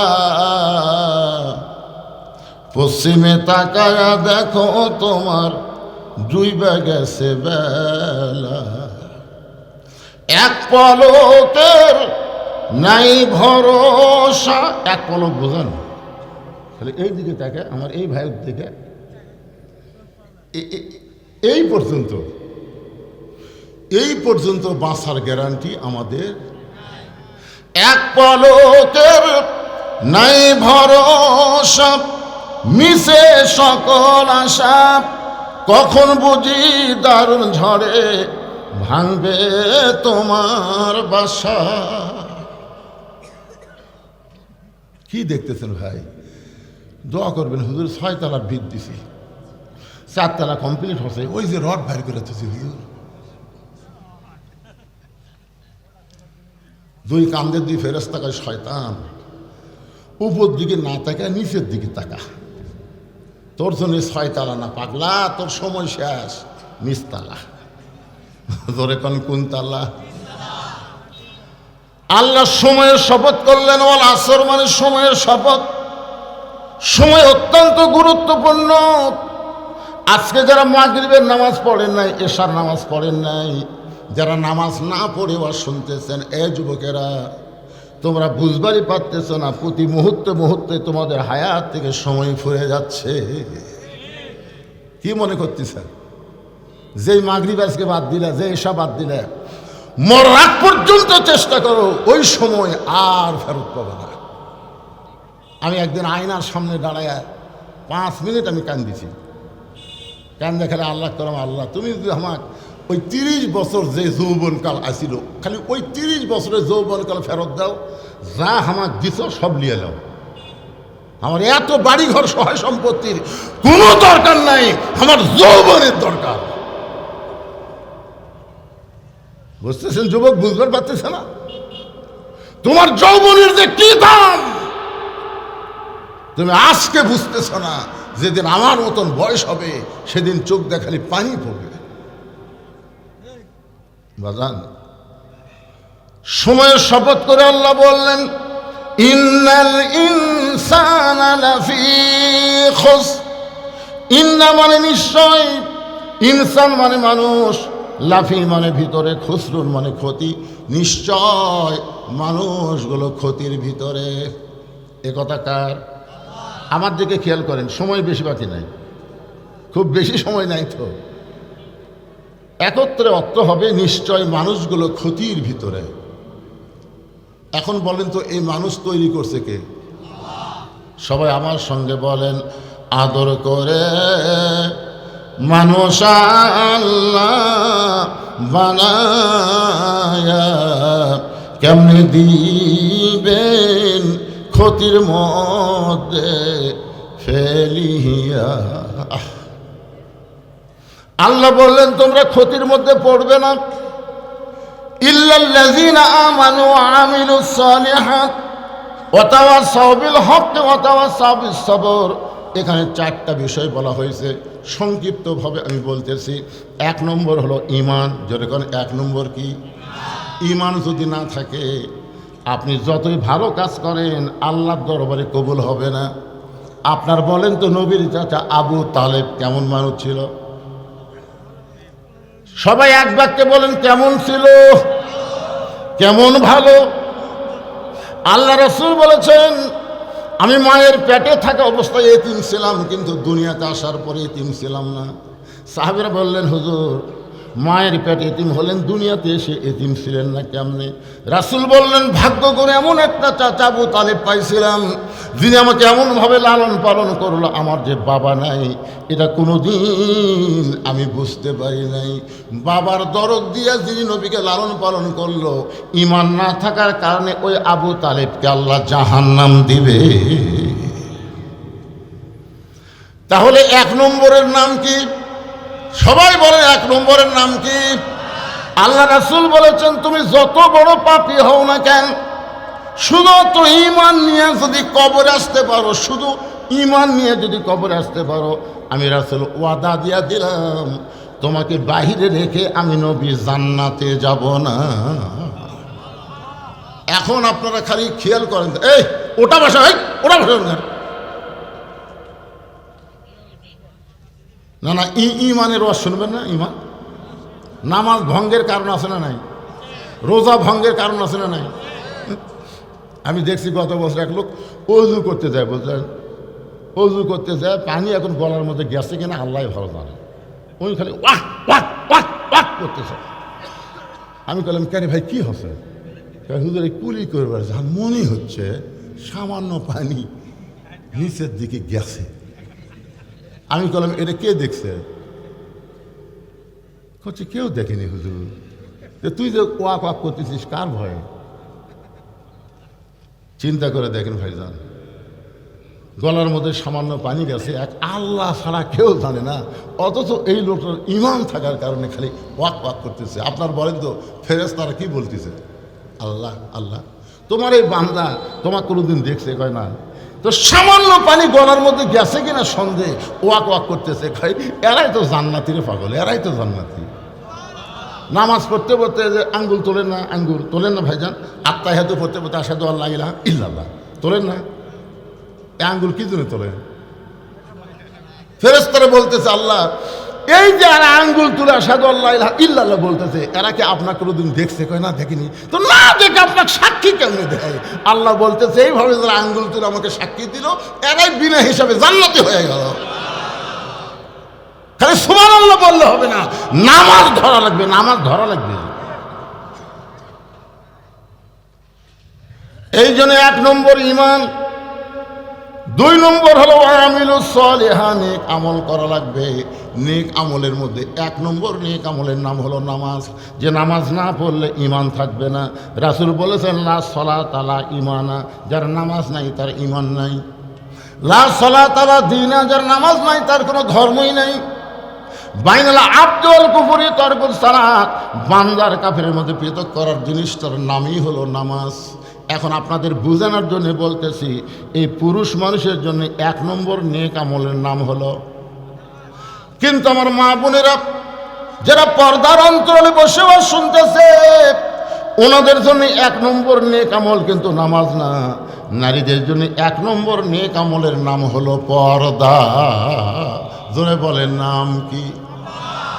আচ্ছা, আপনাকে এই শৈলকুপ এলাকায় কোনো মেয়ে মানুষ কি মাথার চুল বেচা খায়?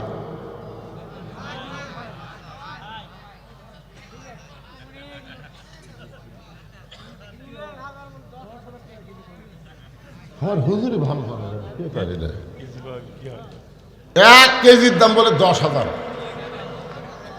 আচ্ছা, আর বাড়ান না রে ভাই রে, যা কছেন তাই, আমি 10,000 ধরে নিলাম। আচ্ছা, চিন্তা করেন, যার বউ মাথার চুল বেচা খাচ্ছে, ওই স্বামীর কি হবে?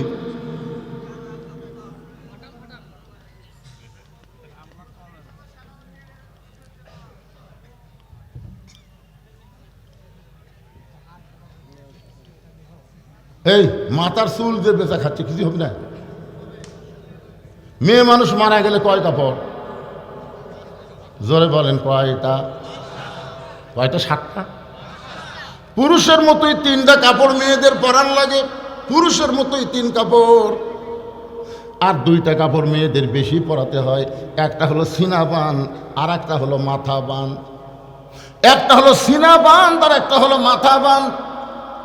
এখন বলেন, যে মেয়ে মানুষ জীবিত অবস্থায় মাথার চুলই বেচা খায়, ওই মেয়ে মানুষ মরার পরে মাথা বাঁধা কোনো লাভ হবে না।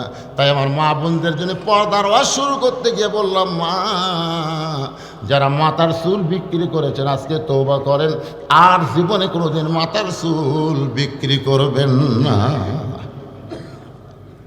হযরত আলী এশার নামাজ পড়ে ঘরের মধ্যে ঢুইকা দেখে ফাতেমা চৌকির উপরে বসে 2 চোখ দিয়ে দর দর করে পানি পড়তেছে, এমনকি গাল বয়ে বয়ে পানি থুতুনির তল দিয়ে চলে আসতেছে। হযরত আলী দৌড়ে গিয়া থুতুনির তলে হাতটা এইভাবে দিলেন।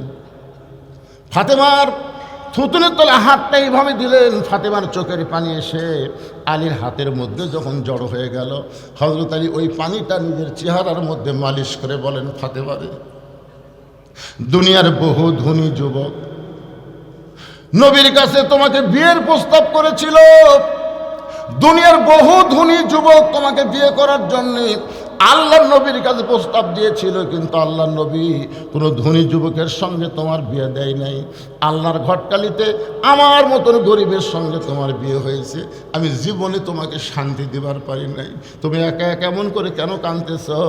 এই কথা শোনার সঙ্গে সঙ্গে ফাতেমা দাঁড়িয়ে হযরত আলীকে বুকের মধ্যে নিয়ে কাঁধের উপরে মাথা দিয়ে বলে, স্বামী গো, এই কথা বলে আপনি আমাকে লজ্জা দিবেন না।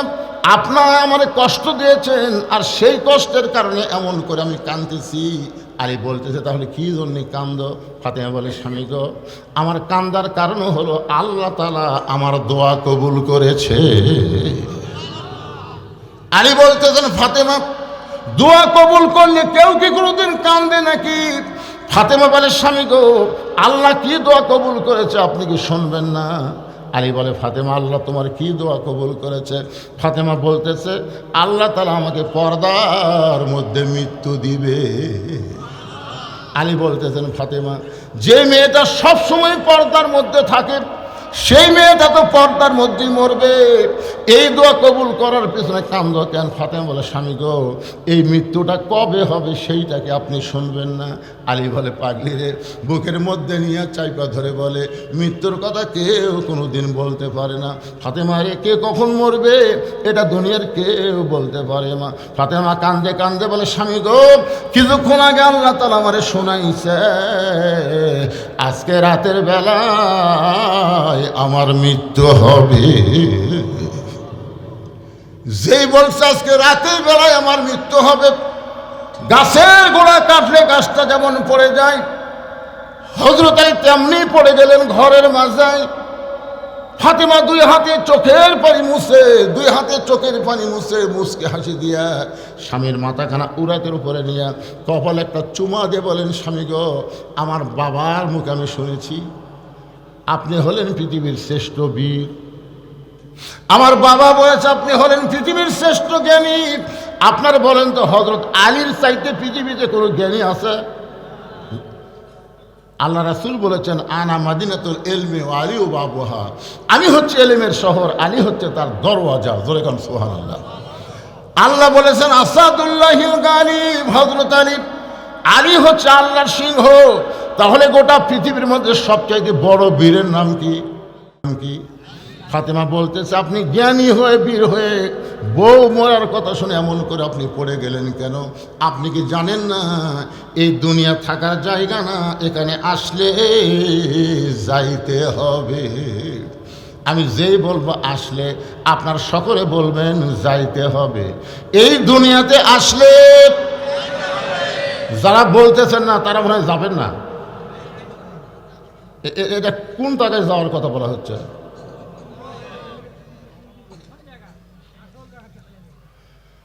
একজন বলতেছে মহিলার চুল উঠলে কি করবে? মহিলার চুল যদি তোলে 100 হাত মাটি খুঁড়বি। কয় হাত? সারা বছরের চুল এক জায়গায় জড়ো করে 100 হাত মাটি খুঁড়ে মাটির তলে কবর দিবি।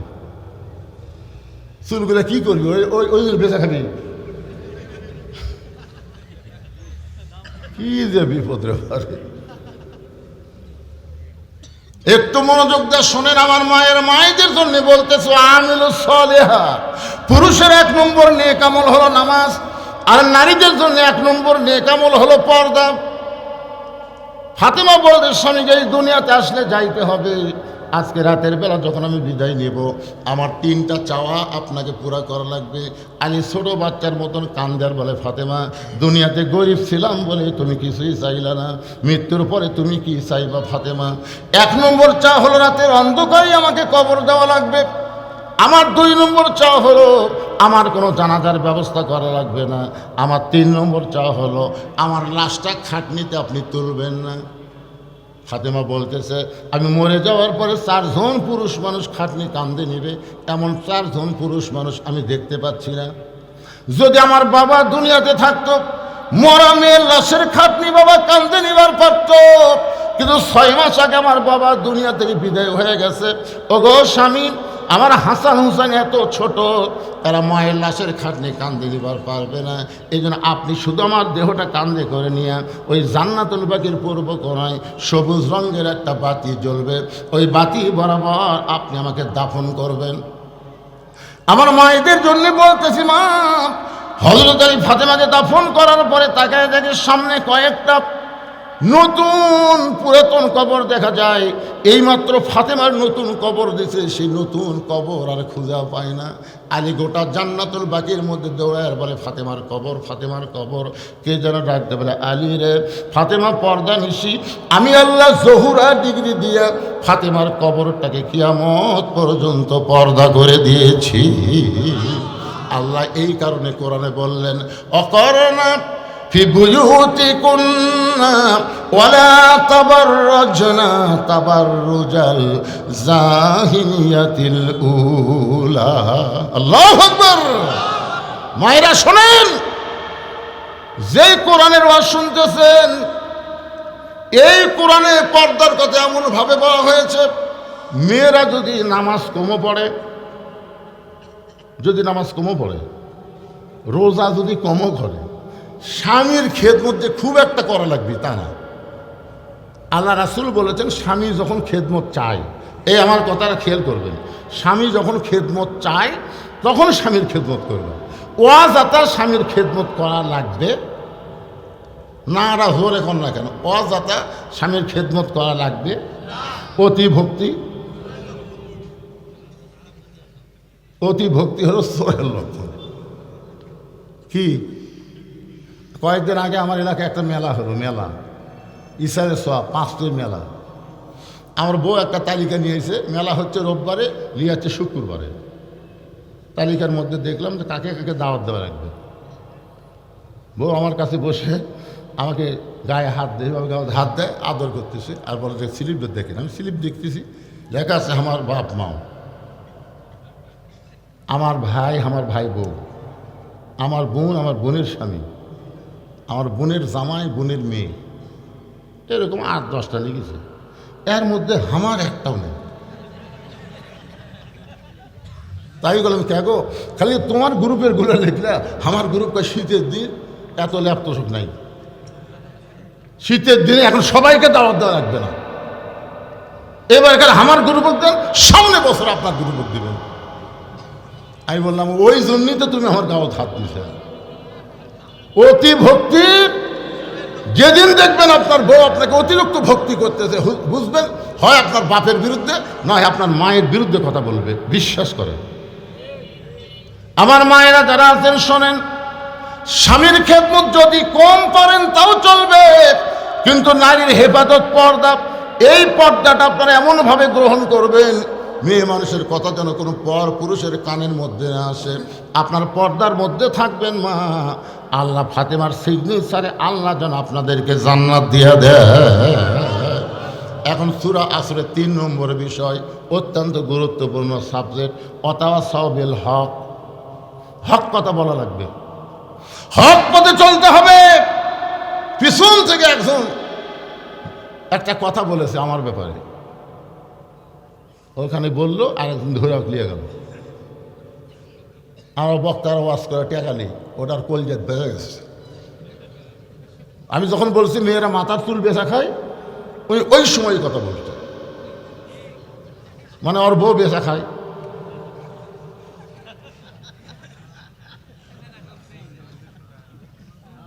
আপনারা কি মনে করছেন? তদন্ত না করে কোনো কথা বলা ইসলামে জায়েজ নাই। তদন্ত না করে আল্লামা সাইদি হুজুরকে হাসিনা 13 বছর জেলখানায় বন্দি করে রাখছে।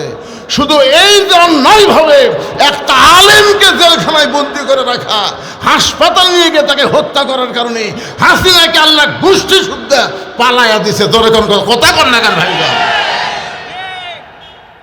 আলেমদের চিনেন না? এই আপনাকে এলাকা যত মাহফিল করছি, আমি যত মাহফিল করছি, এই মাদ্রাসায় মাহফিল করছি, আমাকে হুজুর বলতে, হুজুর আপনার প্রথমে 200 টাকা দিয়েছি। আসলে হুজুর 200 দেয়নি, 2000 দিয়েছে। 17 বছর আমি ওয়াজ করছি, 17 বছর। কে কি দিছে আমি টাকা দেখিনি। কতগুলা চালাক, উপরে দিছে 500, ভিতরে খালি 10 টাকা লোক দিয়ে এই বানি মোটা করে আমার হাতত দিছে। আমি তো মনে করছি অনেক দিছে, পকেটে থুস। এভাবে কত বছর? একটা হক কথা শোনেন, 17 বছর ওয়াজ করছি। 2007 সালে আমার সাহাবী যখন অ্যাক্সিডেন্ট করে মারা গেল, একই সাথেই ছিলাম, একই গাড়িতে, কিন্তু আমার সাহাবী মরে গেল, আমি বেঁচে গেলাম। কিন্তু আমি অঙ্গহানি হলাম, হাসপাতালে ছিলাম। বাড়িতে এসে আবার বলে, এই তুই যদি মরতি তাহলে তোর কি হতো? তুই যে ওয়াজ করে বেশ, তখন ইউটিউব ছিল না, ফেসবুক ছিল না, এরকম ঠেঙ্গা ছিল না, যেখানকার ওয়াজ সেখানেই শেষ। তাই বললাম, বাবা তাহলে কি করব? বলে, আল্লাহ রাসূলের জন্য কিছু একটা কর, তুই মরে গেলেও যেন মানুষ তোকে মনে রাখে।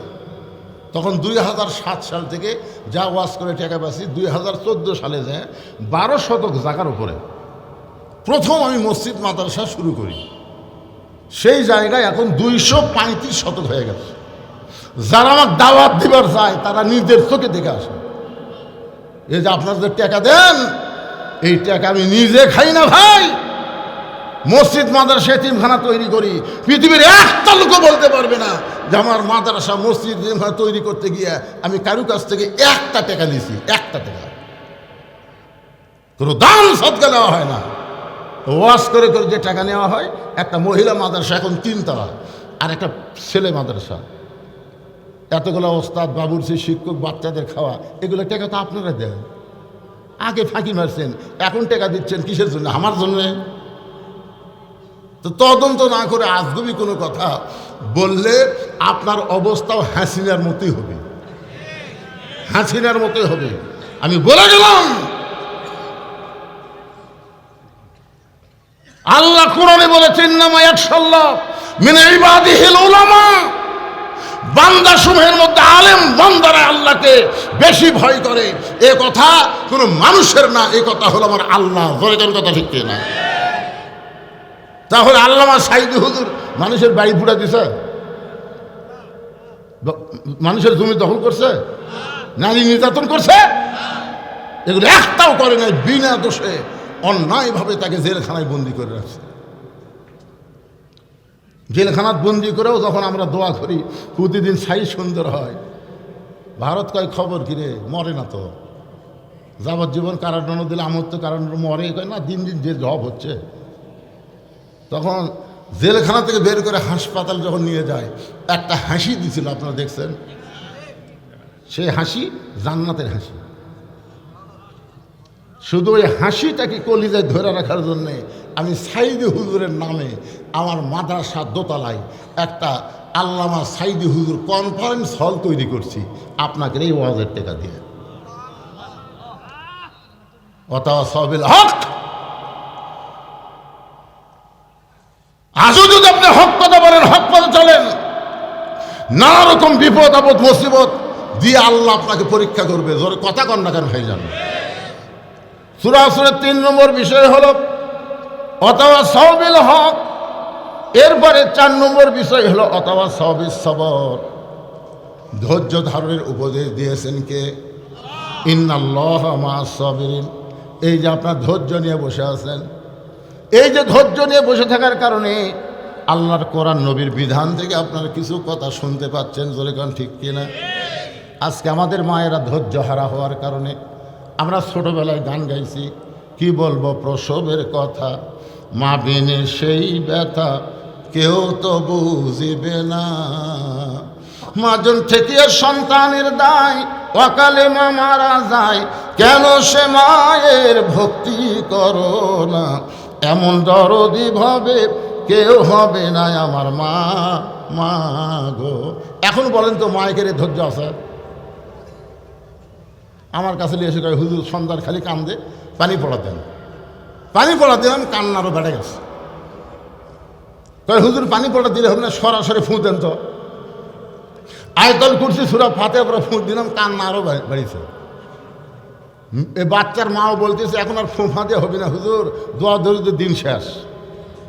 3-4-5 মাস পরে বললাম মা তোমার বাচ্চাকে আর কান্দে, আর কান্দে না। তো কান্দন বন্ধ হলো, কোন দোয়া দেয়? কয় না হুজুর দোয়া লাগবে কে, যখনই কান্দে মোবাইল চালু করে দিই। আপনি জানেন আমার বাচ্চা মোবাইল ছাড়া ভাতই খায় না। আমি বললাম মা একটা হক কথা বলো তো, তোমার বাচ্চা কি নর্মালে হচ্ছে না সিজার করা? তখন কয় হুজুর আরে সত্যি কথা কও। তখন বলতে সিজার করা। এই জন্যে আল্লাহ বলেছে ওয়াতাওয়াসাবিস সবর, ধৈর্য ধারণ করো। নরমালে বাচ্চা নাও, তোমার বাচ্চা নষ্ট হবে না, তোমার বাচ্চা মোবাইলের পাগল হবে না, তোমার বাচ্চা আল্লাহর পাগল হবে। জোরে কারো কথা ঠিক কি না? কোনোদিনও বাচ্চা হয় নাই, বিয়ে হয়েছে মায়ের, এবার প্রথম বাচ্চা হবে। আপনার বলেন তো প্রসবের একটা ব্যথা আছে না নাই?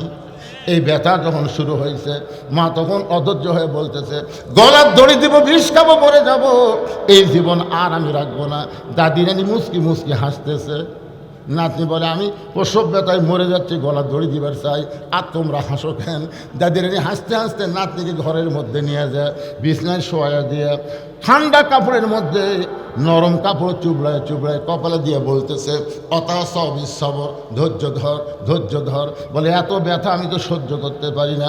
দাদি রানী বলতে পাগলি রে, তুই কি জানিস মায়ের পায়ের তলে সন্তানের জান্নাত, মায়ের পায়ের তলে সন্তানের জান্নাত, মায়ের পায়ের তলে সন্তানের জান্নাত, একটু ধৈর্য ধর।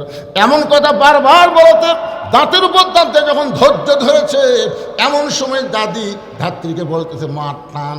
বাচ্চা যখন টান মেরেছে, মেয়া করে বাচ্চা কান্না শুরু করলো। মা এদিকে বেহুশ হয়ে পড়ে গেছে। বাচ্চাকে গোসল করায় ওই বাচ্চা এনে যখন মায়ের বুকে দেয়, সঙ্গে সঙ্গে মা হুঁশ ফিরে পায়। হুঁশ ফিরে পাওয়ার পরে হাত দিয়ে বাচ্চাকে মুখের কাছে নিয়ে জিহ্বা বের করে চুমু খায়। দাদি নানি তিরস্কার করে, বলে একে লাঠি দিয়ে ফেলা দে, এর জন্য গলার দড়ি দিবার চাইলি, এই জন্য বিষ খাবার চাইলি, এর আবার আদর করতেছিস কেন? মা তখন মুসকে মুসকে হাসে আর বলে, দাদি কষ্টের পরে এমন শান্তি আমি আগে বুঝতে পারি নাই। এই বাচ্চা বুকে নেওয়ার সাথে সাথে আমার প্রসব ব্যথা সব ভুলে গিয়েছি। আজকে বাংলাদেশে আমরা মুসলমান অনেক কষ্ট পেয়েছি, হাসিনা আমাদের অনেক কষ্ট দিয়েছে, সামনে আমাদের আরো অনেক কষ্ট থাকতে পারে।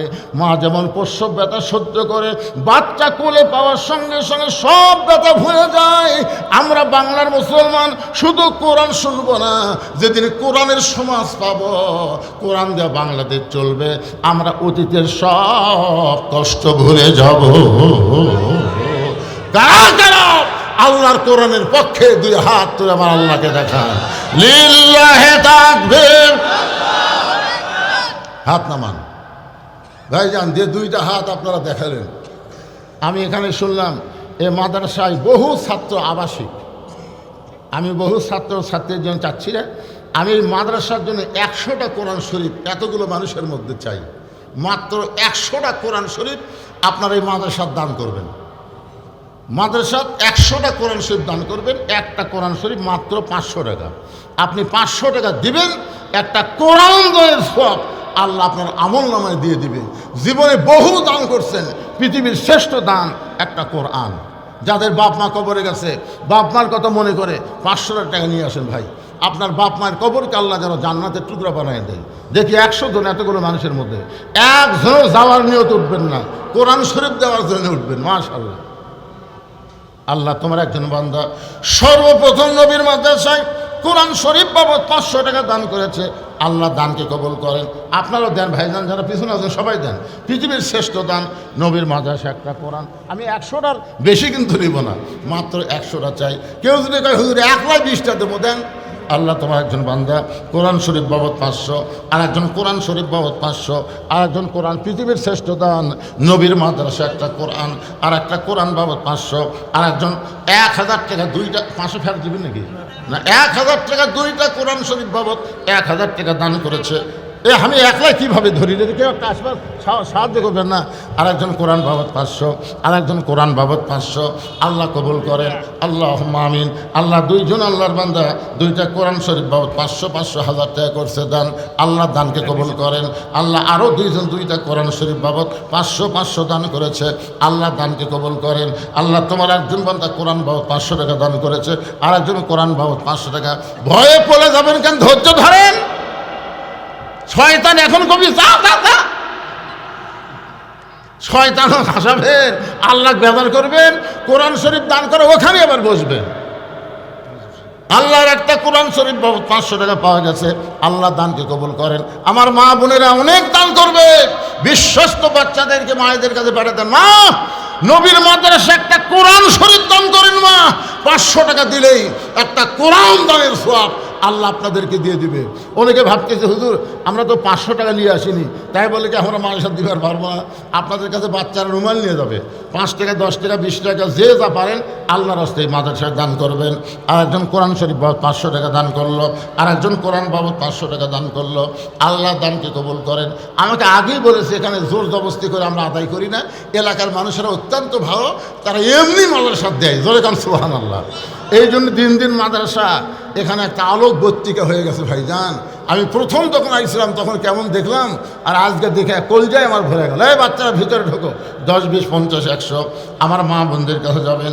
আর একজন কোরআন বাবদ 500, আর একজন কোরআন বাবদ 500, আর একজন আল্লাহর বান্দা দুইটা কোরআন শরীফ বাবদ 1000 টাকা দান করেছে। আল্লাহ দানকে কবুল করেন। আর একজন কোরআন শরীফ বাবদ 500 টাকা দান করছে। আল্লাহ দানকে কবুল করেন। আর একজন কোরআন কি 100 টাকা দিল নাকি ফেরে বলবেন? 100 টাকা দিলে দান, 100 টাকা মানে এদিকে দান, 100 200 দিলে দান, আর 500 দিলে একটা করে কোরআন। আল্লাহ আর একজন মাশাআল্লাহ দুইটা কোরআন শরীফ বাবদ 1000 টাকা দান করেছে। আল্লাহ দানকে কবুল করেন, আল্লাহুম্মা আমিন। আপনারা কি মনে করতেছেন আদায় হয়নি? এই দেখেন সব খালি 500 টাকা লোক দেখছেন। মাশাআল্লাহ 500,000 আপনি গোড়া দোষে দেন। পৃথিবীর শ্রেষ্ঠ দান আপনি তো দিবেনই। মাশাআল্লাহ, গোপনে গোপন দান সবচেয়ে বড় দান। এই ভাই বসেন, সবাই বসেন। আমি খুবই অসুস্থ, দেখতেছেন না, আমি কথা বলতে গিয়ে আমার মুখ শুকে যাচ্ছে, আমার কথা আসতেছে না, মানে আমার ডায়াবেটিসটা হঠাৎ কন্ট্রোলের বাইরে চলে গেছে, যার কারণে আমি কথাই বলতে পারতেছি না, মুখ শুকে যাচ্ছে আমার। ওরা যখন আমাকে বললো হুজুর 9টার দিকে আপনাকে তুলে দেবো, আমি খুশি হলাম। যাক, আরে হাওলাত করে দিলেন, মাশাআল্লাহ। 100 টাকা দিতে পা অসুস্থ, আমরা দোয়া করব আল্লাহ পুরোপুরি সুস্থতা দান করুক, জোরে কারণ আমিন। যতদিন পা সুস্থ ছিল ততদিন বুঝবার পারে নাই, কিন্তু এখন বুঝতেছে, আমরাও বুঝতেছি না, খালি বুড়া হন তারপরে বুঝবেন সময়ের কি দাম। আজকে যে ওয়াজটা আমি করলাম, মাশাআল্লাহ, আল্লাহ বলা মাত্র আজকের মাহফিলের প্রধান অতিথি 10টা কোরআন শরীফ বাবদ 5,000 টাকা দান করে দিছে। আল্লাহ দানকে কবুল করেন। আল্লাহ যে নিয়তে দিল তার নেক নিয়ত, তার আপনজনের মধ্যে যারা কবরে গেছে, এই কোরআন শরীফ দান করার কারণে আল্লাহ তাদের সকলের কবরকে জান্নাতের টুকরা কবুল করেন, জোরে বলি আমিন। ভাইজান, যারা ফাঁকত পড়ে আছেন, আসেন সামনে, আসেন সামনে, আসেন আসেন। আপনারা যারা ফাঁকে আছেন সামনে আসেন, ভাই সবাই সামনে আসেন।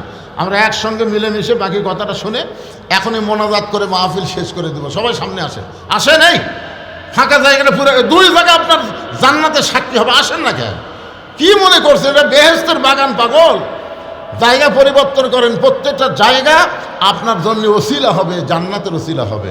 জিকির করেন লা ইলাহা ইল্লাল্লাহ, জোরে লা ইলাহা ইল্লাল্লাহ, লা ইলাহা। আর একজন আল্লাহর বান্দা 100 টাকা দান করছে, আল্লাহ দানকে কবুল করেন।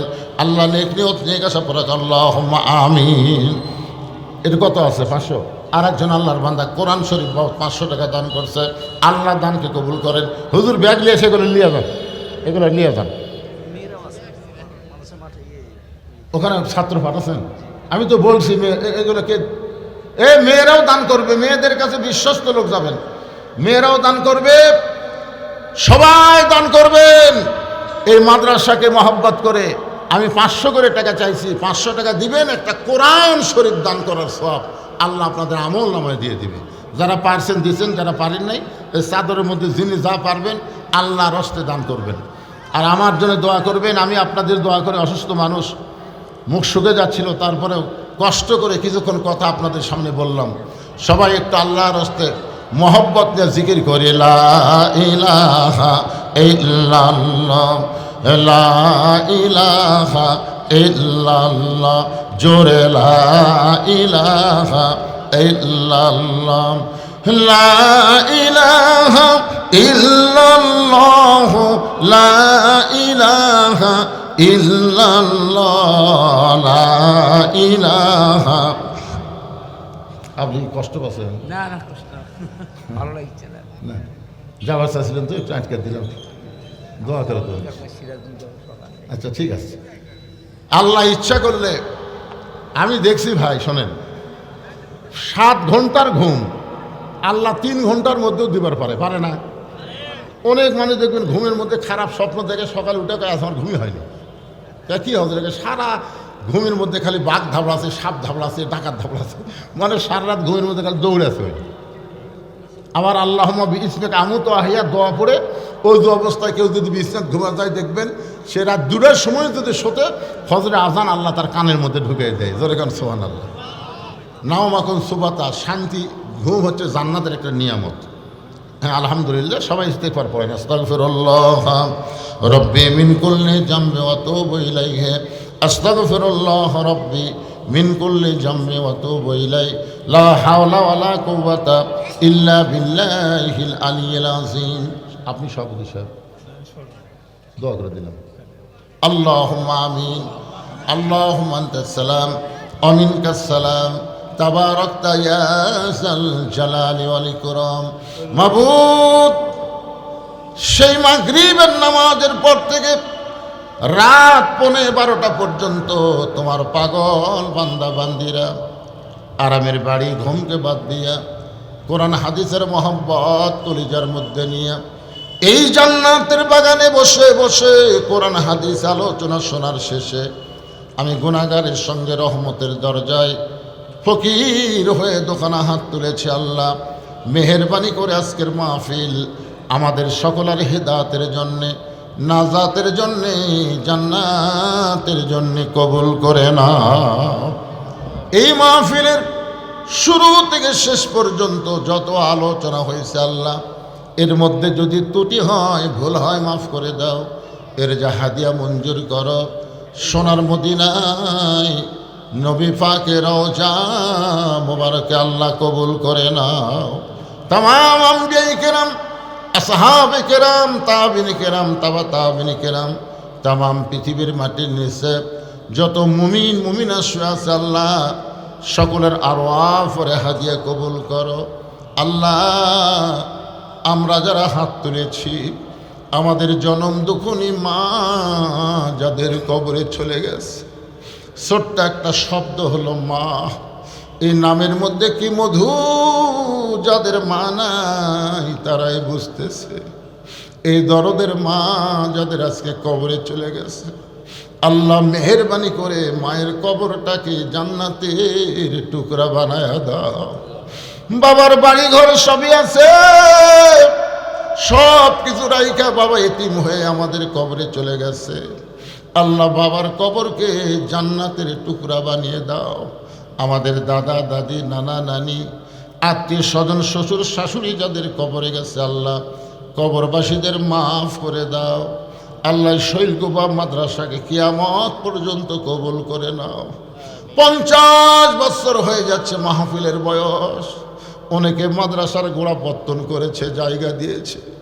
অনেকে মাদ্রাসার শুরুতে ছিল, আজকে তারা কবরে চলে গেছে। আল্লাহ, তোমার নবীর ঘরকে ওসিলা করে তাদের কবরকে জান্নাতের টুকরা বানায়া দাও।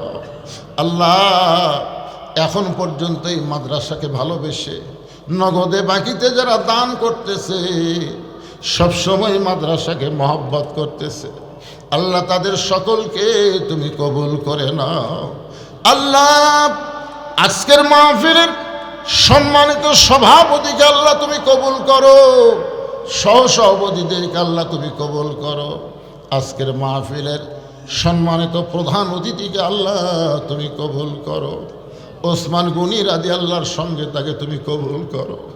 আজকের মাহফিলের বিশেষ অতিথিদের আল্লাহ তুমি কবুল করো। আলেম ওলামাদের কবুল করো। এই শৈলকুপা মাদ্রাসার মুহতামিম হুজুরকে কবুল করো। হাফেজদের কবুল করো, ওস্তাদদের কবুল করো। আল্লাহ, ছাত্রদেরকে কবুল করো। যাদের মাথায় পাগড়ি পরানো হলো হক্কানে হাফেজ আলিম হিসেবে আল্লাহ তুমি কবুল করো। গোটা বিশ্বের মুসলমানকে আল্লাহ তুমি মাফ করে দাও। আমাদের বাংলাদেশের প্রতি আল্লাহ তুমি খাস রহমত করো। আমরা মিলেমিশে মহব্বতে বসবাস করতে চাই। সামনে 12ই ফেব্রুয়ারি কোনো নির্বাচনে সহিংসতা যেন না হয়। কারণ একই বাড়িতে কেউ আওয়ামী লীগ করে, কেউ বিএনপি করে, কেউ জামাত করে, কেউ আবার জাতীয় পার্টি, কেউ আবার হাত পাকা করে। একই বাড়ির অনেক সন্তান অনেক দল করে, আবার একই বাড়িতে এসে সবাই রাত্রেবেলা ঘুমাই। দুনিয়াবি দল আমরা করতে পারি, কিন্তু আখেরাতের দিক দিয়ে আমরা সবাই যেন কোরআনের পক্ষের মুসলমান, কোরআনের পক্ষে মানুষ হতে পারি। আল্লাহ তুমি কবুল করে না। এই আল্লাহ, আমাদের মিলেমিশে মহব্বতে বসবাস করার তৌফিক দিয়ে দাও। অত্র এলাকার উপরে রহমত বরকতের দরজা খুলে দাও। আমার সম্মানিত মা বোনেরা যারা পর্দার অন্তরালে বসে বসে শুনেছে, আল্লাহ আবিদা সালিহা পদ্মানিশি কবুল করে মা ফাতেমার চরিত্র দান করে দাও। আল্লাহ, সুবহান রাব্বিকা রব্বিল ইজ্জাতি আম্মা ইয়াসিফুন ওয়া সালামুন আলাল মুরসালিন আলহামদুলিল্লাহি রাব্বিল আলামিন। ওয়াজাল আখিরাতি কালিমাতুনা ইনদাল মাউতি। সকলে পড়েন লা ইলাহা ইল্লাল্লাহু মুহাম্মাদুর রাসূলুল্লাহ সাল্লাল্লাহু আলাইহি সাল্লাম। আসসালামু আলাইকুম ওয়া রাহমাতুল্লাহি ওয়া বারাকাতুহু।